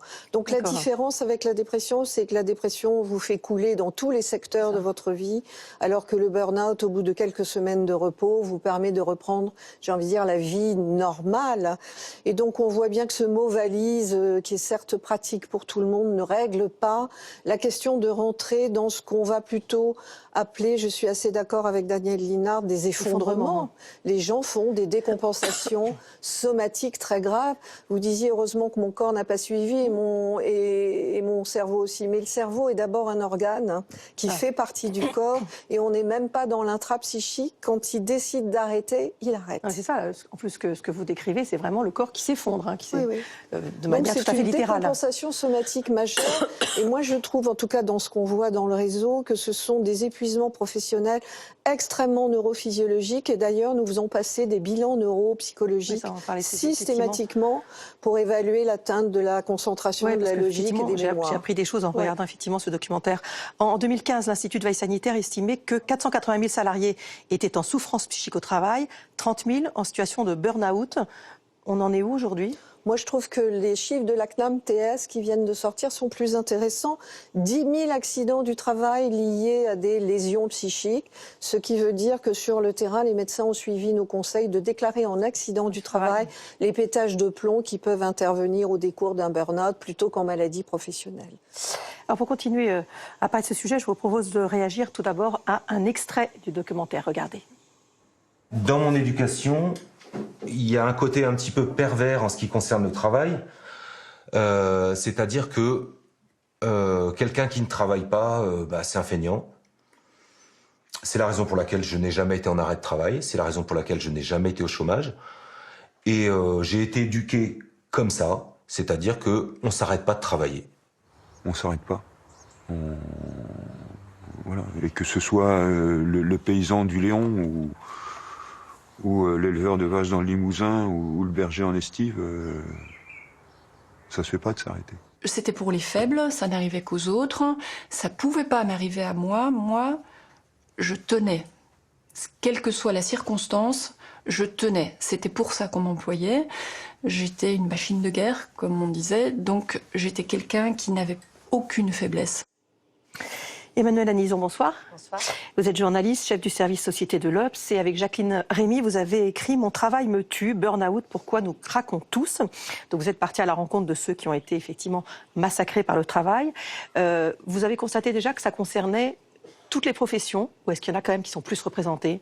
Non, ça concerne vraiment toutes les professions, du paysan en passant par l'assureur, le médecin, les journalistes, absolument tous les secteurs de la société. Parce que finalement, je pense qu'on assiste à un dérèglement général du travail, du sens du travail. Ce n'est pas toujours parce qu'ils travaillent trop, c'est aussi parce que souvent leur travail n'a plus de sens, parce que le médecin ne comprend pas pourquoi il faut qu'il aligne les patients tous les quarts d'heure, parce que le banquier, on lui demande de vendre des produits qui n'ont pas de sens pour ses clients, mais simplement pour la marge de la banque, et à un moment, il se retrouve face à quelque chose qui n'a plus de sens. Et donc, finalement, dans toutes les professions, on retrouve ces problèmes aujourd'hui. Et le burn-out... Et à tous les niveaux, parce qu'à une époque, on disait que c'était effectivement un problème de management, et en fait, on se rend compte maintenant que même ceux qui imposent le management peuvent aussi être touchés. Donc, voilà, c'est vraiment absolument à tous les niveaux. très Là, large. on a fait un reportage dans une clinique sur le burn-out des soignants, et on s'est rendu compte que finalement, dans cette clinique, il y avait à la fois le directeur de l'hôpital jusqu'à l'aide-soignante. Et donc, toutes les catégories sociales sont représentées. Donc effectivement, ça touche tous les niveaux et tous les secteurs professionnels. Et ça touche, ce que disent d'ailleurs les personnes documentaires, ça touche essentiellement les personnes qui sont des bons travailleurs, des gens qui jusqu'ici n'avaient jamais eu de problème, qui sont des petits soldats du travail, qui ont toujours été consciencieux. Et tout à coup, cette conscience du travail ne fonctionne plus. Et donc, cette perte de sens devient absolument épouvantable pour des gens pour qui le travail a un sens et une importance forte dans la vie. Les victimes du burn-out, Marie Peuzé, ont des points communs, hein, même si leur parcours ou leur histoire sont différentes. Est-ce qu'on peut dire quand même qu'il y a une prédisposition au burn-out, des facteurs de risque au burn-out ? Non. Sauf à penser que la conscience professionnelle est devenue une pathologie. Non, je crois qu'on parle beaucoup de qualité de vie au travail, on ferait mieux de parler de qualité du travail et que c'est ça qui répare les gens. Vous disiez à juste titre, ça touche tout le monde. Le travail est central pour construire son identité, pour dire aux autres qui on est, pour être utile au monde en se levant tous les matins et en allant quelque part à la rencontre des autres. Et donc faire du sale boulot dans de mauvaises conditions, c'est rentrer le soir, se regarder dans la glace et s'abîmer lentement, s'éroder lentement en termes identitaires. Alors, Dr Baumann, bonsoir. Bonsoir. Vous êtes médecin généraliste, spécialiste des pathologies liées au travail. Vous avez d'ailleurs été membre du groupe de travail sur le burn-out dans le cadre de la Haute Autorité de Santé. Pour vous, quels sont les symptômes qui vous permettent de diagnostiquer un burn-out chez vos patients? C'est quoi? Le stade de départ, c'est effectivement une sorte de mal-être ressenti de façon plus ou moins brutale. C'est le burn-out complet, je dirais, lorsqu'il vraiment il touche la personne. Là, il est dans ce qu'on nous a décrit, c'est-à-dire une impossibilité de se mouvoir. Alors que sans ça, ça commence par des signes qu'on disait fonctionnels en médecine. C'est-à-dire des gens qui ont mal au ventre, qui sont fatigués, qui sont stressés, qui pleurent. Beaucoup, souvent. Et puis, des signes, on ne parle pas beaucoup, là, depuis tout à l'heure, de l'environnement familial. Et la famille et les amis et les proches du travail sont là aussi pour témoigner qu'il y a quelque chose qui ne va plus. Et c'est souvent... Et sans comprendre. Sans comprendre. Moi, c'est ce que je vois en tant que médecin, enfin en consultation. C'est ma seule qualité, si je puis dire, dans ce domaine, c'est de recevoir les gens pour ça. Et je vois des gens qui sont parfois même amenés par leurs collègues ou par leur famille. Les gens en ont parfois même assez d'entendre parler tout le temps de ce travail obsessionnel et de ce rapport avec un chef plus ou moins pervers narcissique, plus ou moins... Bon, voilà. Et c'est ça le discours que moi j'entends. Alors...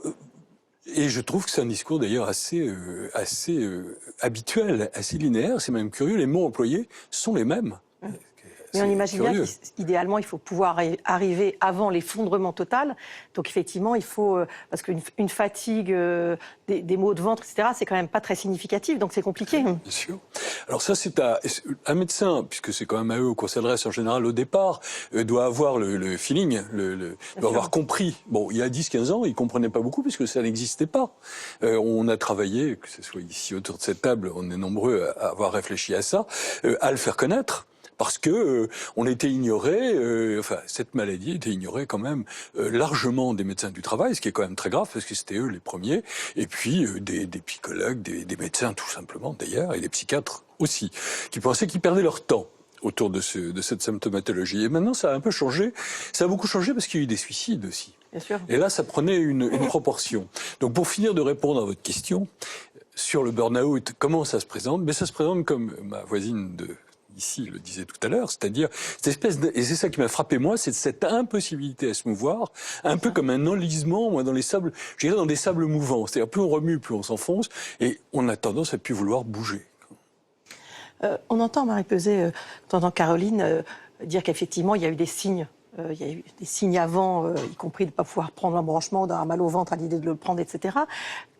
Beaucoup de gens qui vivent ça le racontent. Pourquoi on n'arrive pas à se dire, effectivement, il y a un problème qui est lié éventuellement à mon travail? C'est quoi? C'est déjà la peur de perdre son travail, Bien sûr, le burn-out, d'ailleurs, comme le burn-out d'origine dans les années 70 aux États-Unis, intervient dans une période de crise économique majeure, et donc perdre son travail est l'angoisse suprême. Et donc, moi, j'ai envie de dire tout de suite, 80% des patients que nous traitons dans le réseau retrouvent du travail à un poste supérieur. Ceux qui le perdent, ils sont en invalidité de type 2 parce qu'ils sont trop atteints. Donc c'est faux qu'on ne retrouve pas de travail. Mais la hantise est tellement forte dans ce pays qu'elle fait supporter des situations iniques, absolument intolérables, et qu'elle d'ailleurs aussi entraîne une radicalisation du management du côté de la demande de travail. Mais pour revenir sur les symptômes, au-delà de nos définitions de spécialistes, moi je dis toujours qu'il y a 3 symptômes auxquels il faut être attentif en tant que travailleur, salarié ou en libéral.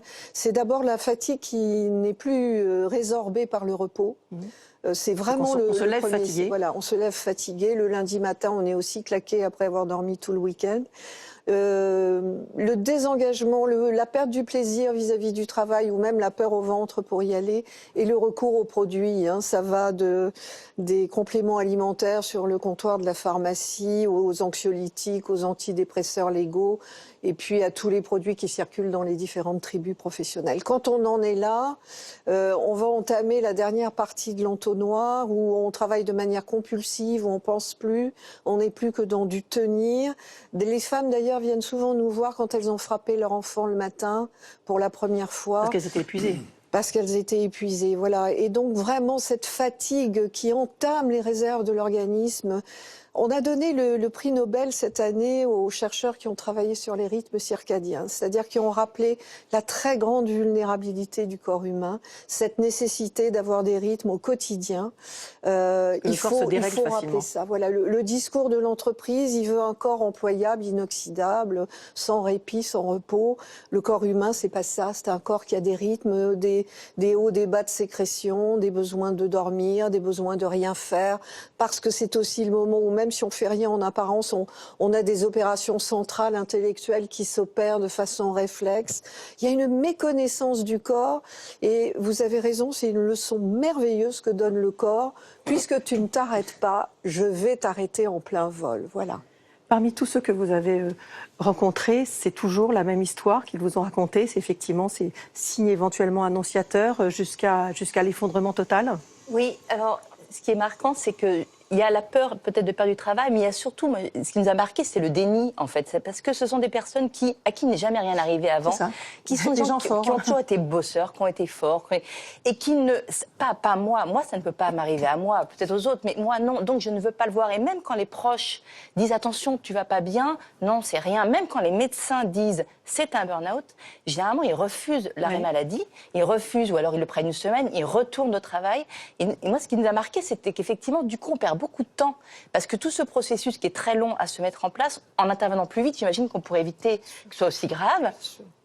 Et en fait, on s'arrête quand c'est trop tard. C'est-à-dire que le médecin s'arrête à un moment où il doit soigner une verrue, il ne peut plus le faire. Mais c'est-à-dire qu'il arrête son geste, il est obligé de demander de l'aide à son voisin. La journaliste qu'on a rencontrée, elle est après une conférence de rédaction, elle a son café, elle abandonne tout, elle part dans la rue, elle laisse son sac, sa carte de presse, son café pas encore bu, et elle part soudainement. Et quand on en est à ce niveau-là, c'est là où c'est trop tard, en fait.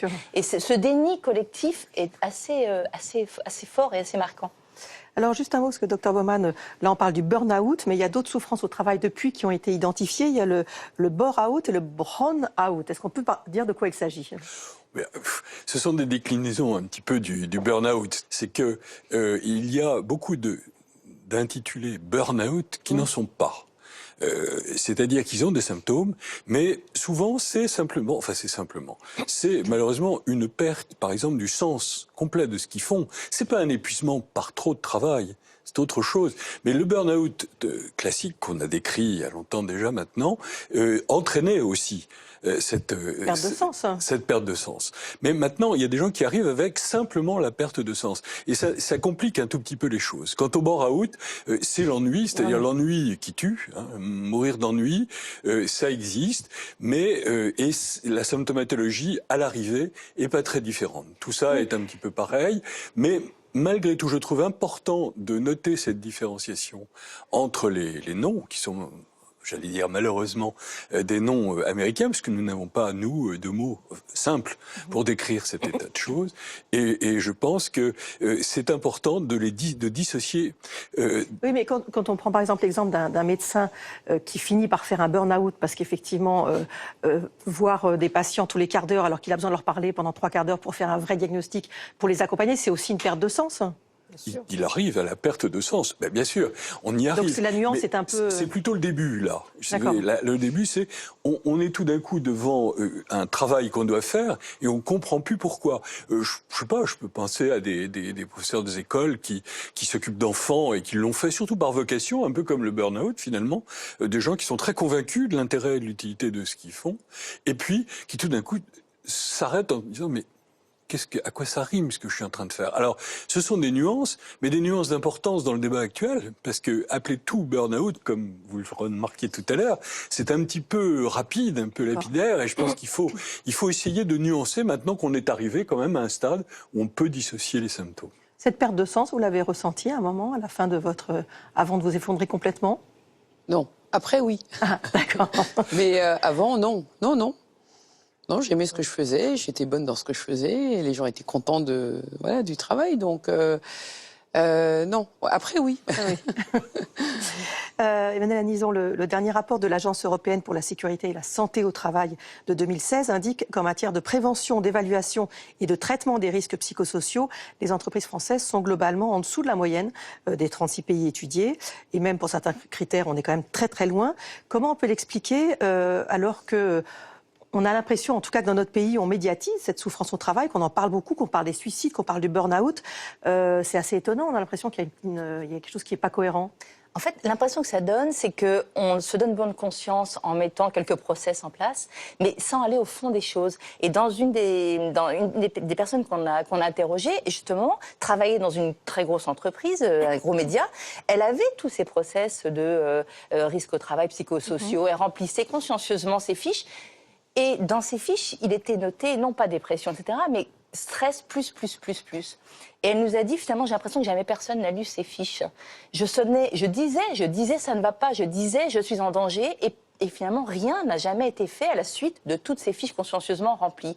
Et je pense que c'est un petit peu le problème qu'on a, c'est qu'on se donne bonne conscience, on fait quelque chose d'un peu cosmétique, mais sur le fond, on n'agit pas. C'est embêtant de ne pas rappeler à quel point nos chefs d'entreprise et d'établissement ont l'obligation, en termes de résultats, de préserver la santé physique et mentale. Et on est dans un triste pays où on fait du très bon tertiaire parce qu'on a des médecins généralistes formidables, on a beaucoup de consultations, on sait soigner les gens. Mais on ne fait pas prévention primaire. Vous voyez, en Suède, la plupart des chefs d'entreprise maîtrisent la Karolinska, l'échelle du burn-out à la suédoise. Et donc, ils font passer régulièrement à leurs salariés cette échelle. Et quand le résultat dégringole, on les envoie dans des centres de réhabilitation sans se prendre la tête sur l'imputabilité, la lutte des classes, qu'est-ce qui va se passer, qu'est-ce qu'on va dire de moi. Voilà, la conflictualité qui règne dans ce pays empoisonne la prévention primaire.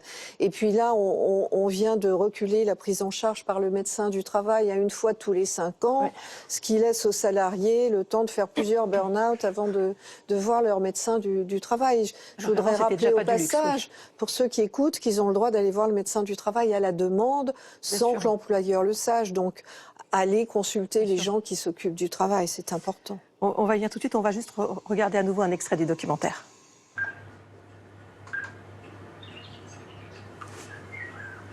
J'ai oublié son numéro. Voilà, et voilà.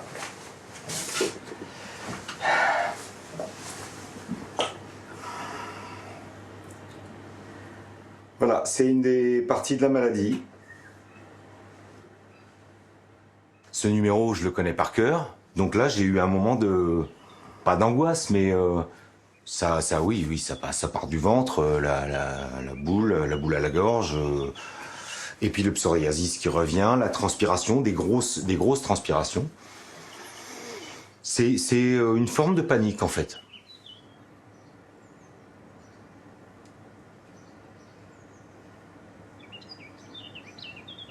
Je me pose un peu. C'est impressionnant, vraiment, le témoignage de cet homme. Moi, j'ai découvert ces problèmes de concentration qui perdurent. Ça veut dire qu'il peut y avoir des séquelles qui vont perdurer ? Non seulement il y a des séquelles qui perdurent, mais moi je suis très inquiète de voir actuellement les bilans neuropsychologiques qu'on fait passer systématiquement à nos patients, dans les derniers, notamment sur des cadres dirigeants. C'est un fonctionnement intellectuel qui nous revient avec un diagnostic de tellement sérieusement entamé qu'il n'y aura pas de retour au travail possible. La logique, la concentration, les mémoires sont... entre guillemets, définitivement atteinte. Et donc, c'est très embêtant. Nous abîmons le génie français en ce moment avec nos rythmes de travail. C'est impressionnant parce que le documentaire montre très bien comment, pour que l'individu ne retourne pas travailler comme avant, l'organisme envoie des signaux d'une puissance absolument hallucinante pour immobiliser le patient et que surtout il ne se remette pas dans la même situation. Il faut aussi comprendre que quelqu'un dans cet état-là, au bord d'un quai de métro, passe à l'acte, tellement l'angoisse est insupportable. Est-ce que ça veut dire que de toute façon, face à un patient qui présente un burn-out, on est obligé de l'extraire de son milieu de travail ? Oui. C'est la première démarche du médecin. C'est vraiment l'arrêt de travail, n'en déplaise. certaines dimensions de notre métier. C'est-à-dire, bon, on est obligé d'arrêter, ça fait peur aux gens, ils n'aiment pas ça. Hein, il faut pas du tout croire qu'on a affaire à des gens feignants. Oui, on ça, a, l'a bien affaire compris. à des gens qui n'ont pas envie de s'arrêter, bon, par définition, et donc il faut les y pousser, leur expliquer à quoi ça sert. Et au bout de quelques jours, quand ils sentent qu'ils vont un peu mieux quand même, parce qu'on va un peu mieux quand on quitte le travail, alors après on a parfois du mal quand même à faire reprendre. Mais là on se trouve dans cette espèce de dimension, mais l'arrêt lui-même a été productif. Il faut quand même plusieurs semaines. Hein. C'est pas 2 jours, c'est pas 3 jours, c'est pas les vacances. Non, hein. bien sûr.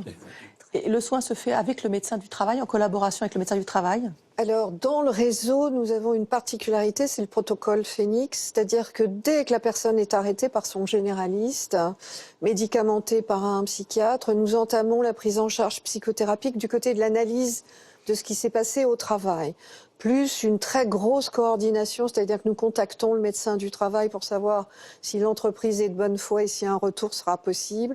Nous écrivons au médecin conseil également pour expliquer le protocole que nous mettons en place. Cette très forte coordination permet de savoir très vite si le salarié pourra retourner dans cette entreprise-là. Et si ça n'est pas possible, c'est pas la peine de le laisser arrêter 6 mois, 1 an, 2 ans pour rien. Quand il va beaucoup mieux, les gens ne le savent pas, mais on peut faire un bilan de compétences pendant l'arrêt maladie.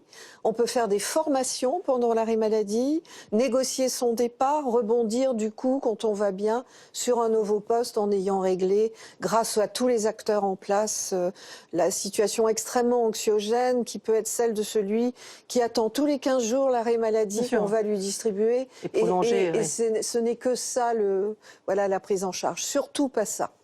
Comment ça s'est passé, votre renaissance?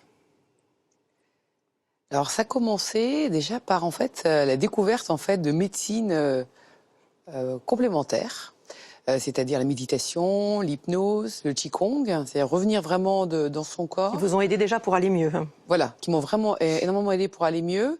Et puis c'est vrai que j'ai toujours plein de centres d'intérêt que j'avais évidemment pas le temps de développer vu les horaires de travail et l'investissement que j'avais. Et en particulier le Feng Shui, qui est un art donc chinois qui a entre 3500 et 5000 ans. Et toute cette philosophie bouddhiste extrême orientale qui m'a beaucoup interpellée parce que très différente de la nôtre, mais finalement complémentaire aussi. Et alors plutôt que de psychoter sur mon état de santé et puis sur les conséquences de cette maladie avec mon ex-employeur, je me suis dit qu'il était important de porter le rayon de ma conscience sur quelque chose qui allait me sortir de là, c'est-à-dire de vous faire du bien. Voilà, me faire du bien et surtout me remettre dans l'apprentissage et dans le mouvement, de rencontrer d'autres personnes, un autre milieu. Et là, très rapidement, j'ai rencontré plein de gens formidables, que ce soit des médecins, des chercheurs. Voilà, des gens qui étaient intéressés aux philosophes, aux philosophies aussi extrêmement orientales, la comparaison entre les deux et tout ce qu'on pouvait en retirer en fait pour soit aller mieux et aller de l'avant.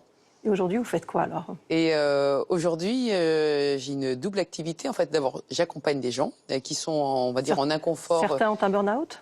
Certains en burn-out, voilà. On peut dire que, étant passé par là, on peut en tout cas avoir une certaine empathie. On peut accompagner. Donc, je ne soigne pas, hein, ça c'est les médecins, mais les accompagner au travers de la méditation, au travers de l'hypnose, au travers du Feng Shui aussi, qui est l'étude de l'environnement, en fait, qui participe aussi au bien-être ou au mal-être des individus. Voilà, pour se sentir mieux. Donc ça, c'est la première, vous m'avez dit 2 casquettes. Vous les accompagnez? C'est ça, donc c'est la partie Feng Shui et puis la partie après méditation ou méditation active qui va passer par les Qigong, c'est médecine douce, c'est méthode de respiration et puis toutes les méthodes d'activation de la conscience. Voilà. Les témoins que vous avez rencontrés, ils ont changé d'activité après ou certains ont repris même activité? Alors, la plupart n'avaient pas du tout conscience en fait du séisme qui les attendait.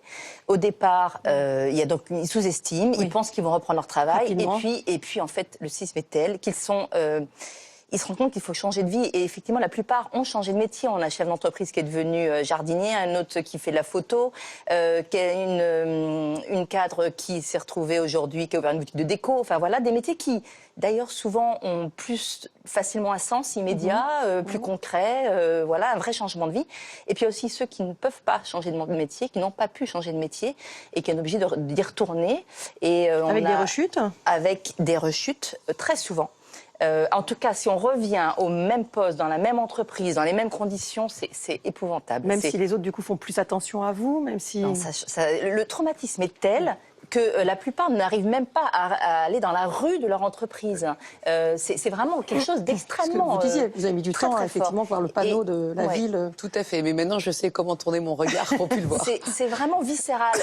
L'une d'elles qui était par exemple formatrice et coordinatrice, qui avait beaucoup de responsabilités, aujourd'hui, elle est aide dans une école, elle dit je ne veux plus de responsabilité, juste je ne veux plus... Donc il y a une espèce d'impossibilité en fait de reprendre les fonctions qu'on a utilisées auparavant. Et par ailleurs, que ce n'est pas toujours possible de ne pas revenir. Et on a une des personnes que l'on a interviewées, le gendarme, qui lui est reparti dans son travail et qui s'est suicidé quelques mois après. Oui, bien sûr. Voilà. Et parmi ceux que vous connaissez qui ont changé d'activité, c'est souvent une activité d'aide, du coup tournée vers les autres, comme Caroline en fait. Non, c'est extrêmement variable parce que comme la thérapie porte beaucoup sur l'analyse des nouvelles organisations du travail, des pratiques de management pathogènes, ils reviennent dans le monde du travail en étant des salariés extrêmement avertis de leurs droits et de leurs devoirs aussi d'ailleurs. Donc nous en avons qui sont devenus chefs d'entreprise à des niveaux supérieurs à ceux qu'ils occupaient auparavant. D'autres tournent sur des postes de cadre, mais ils choisissent très bien leur nouvelle entreprise parce qu'il y a heureusement encore des endroits où le travail peut avoir du sens, heureusement quand même.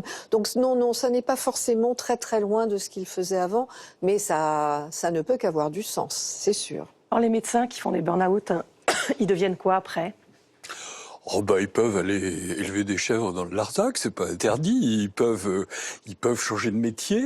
Vous savez, il y a 15% des médecins qui au bout de 15 ans décrochent leur plaque.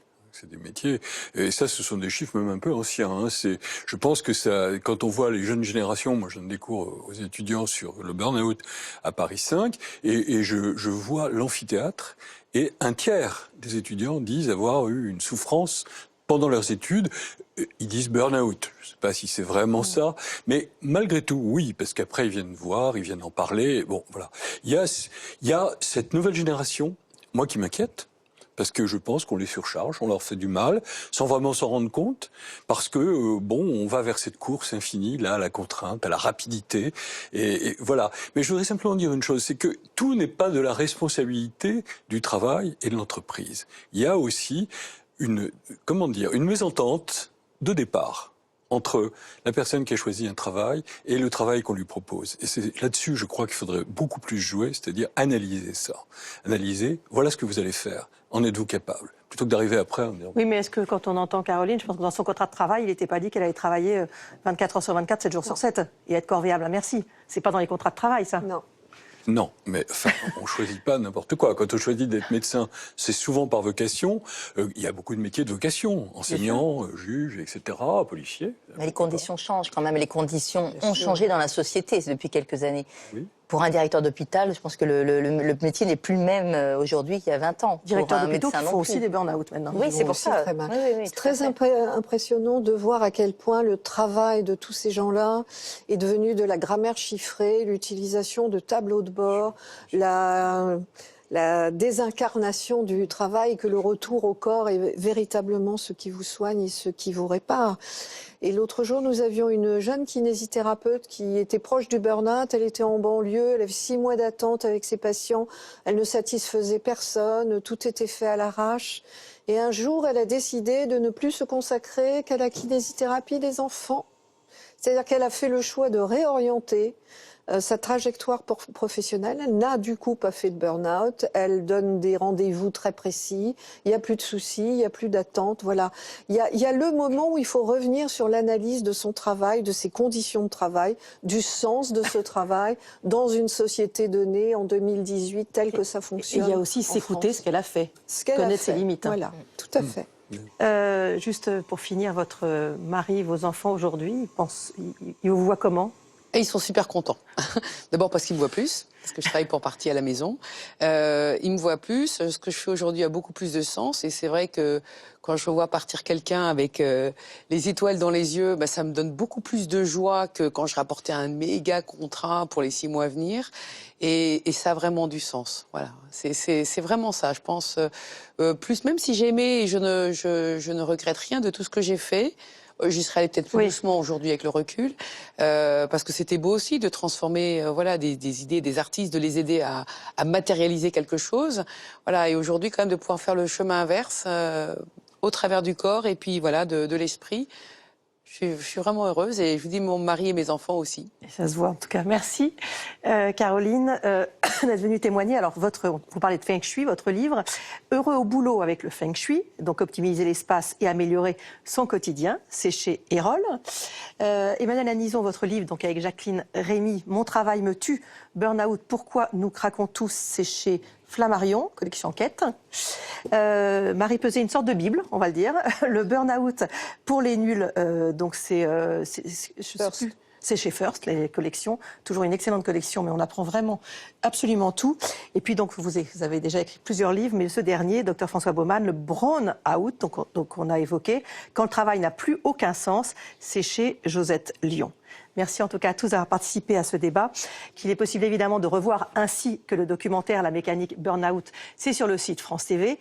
Je vous souhaite une excellente fin de soirée sur France 5 et tout de suite, C'est dans l'air, présenté par Caroline Roux. Je vous donne rendez-vous mercredi prochain pour un nouveau Monde en face. Bonsoir, très bonne soirée.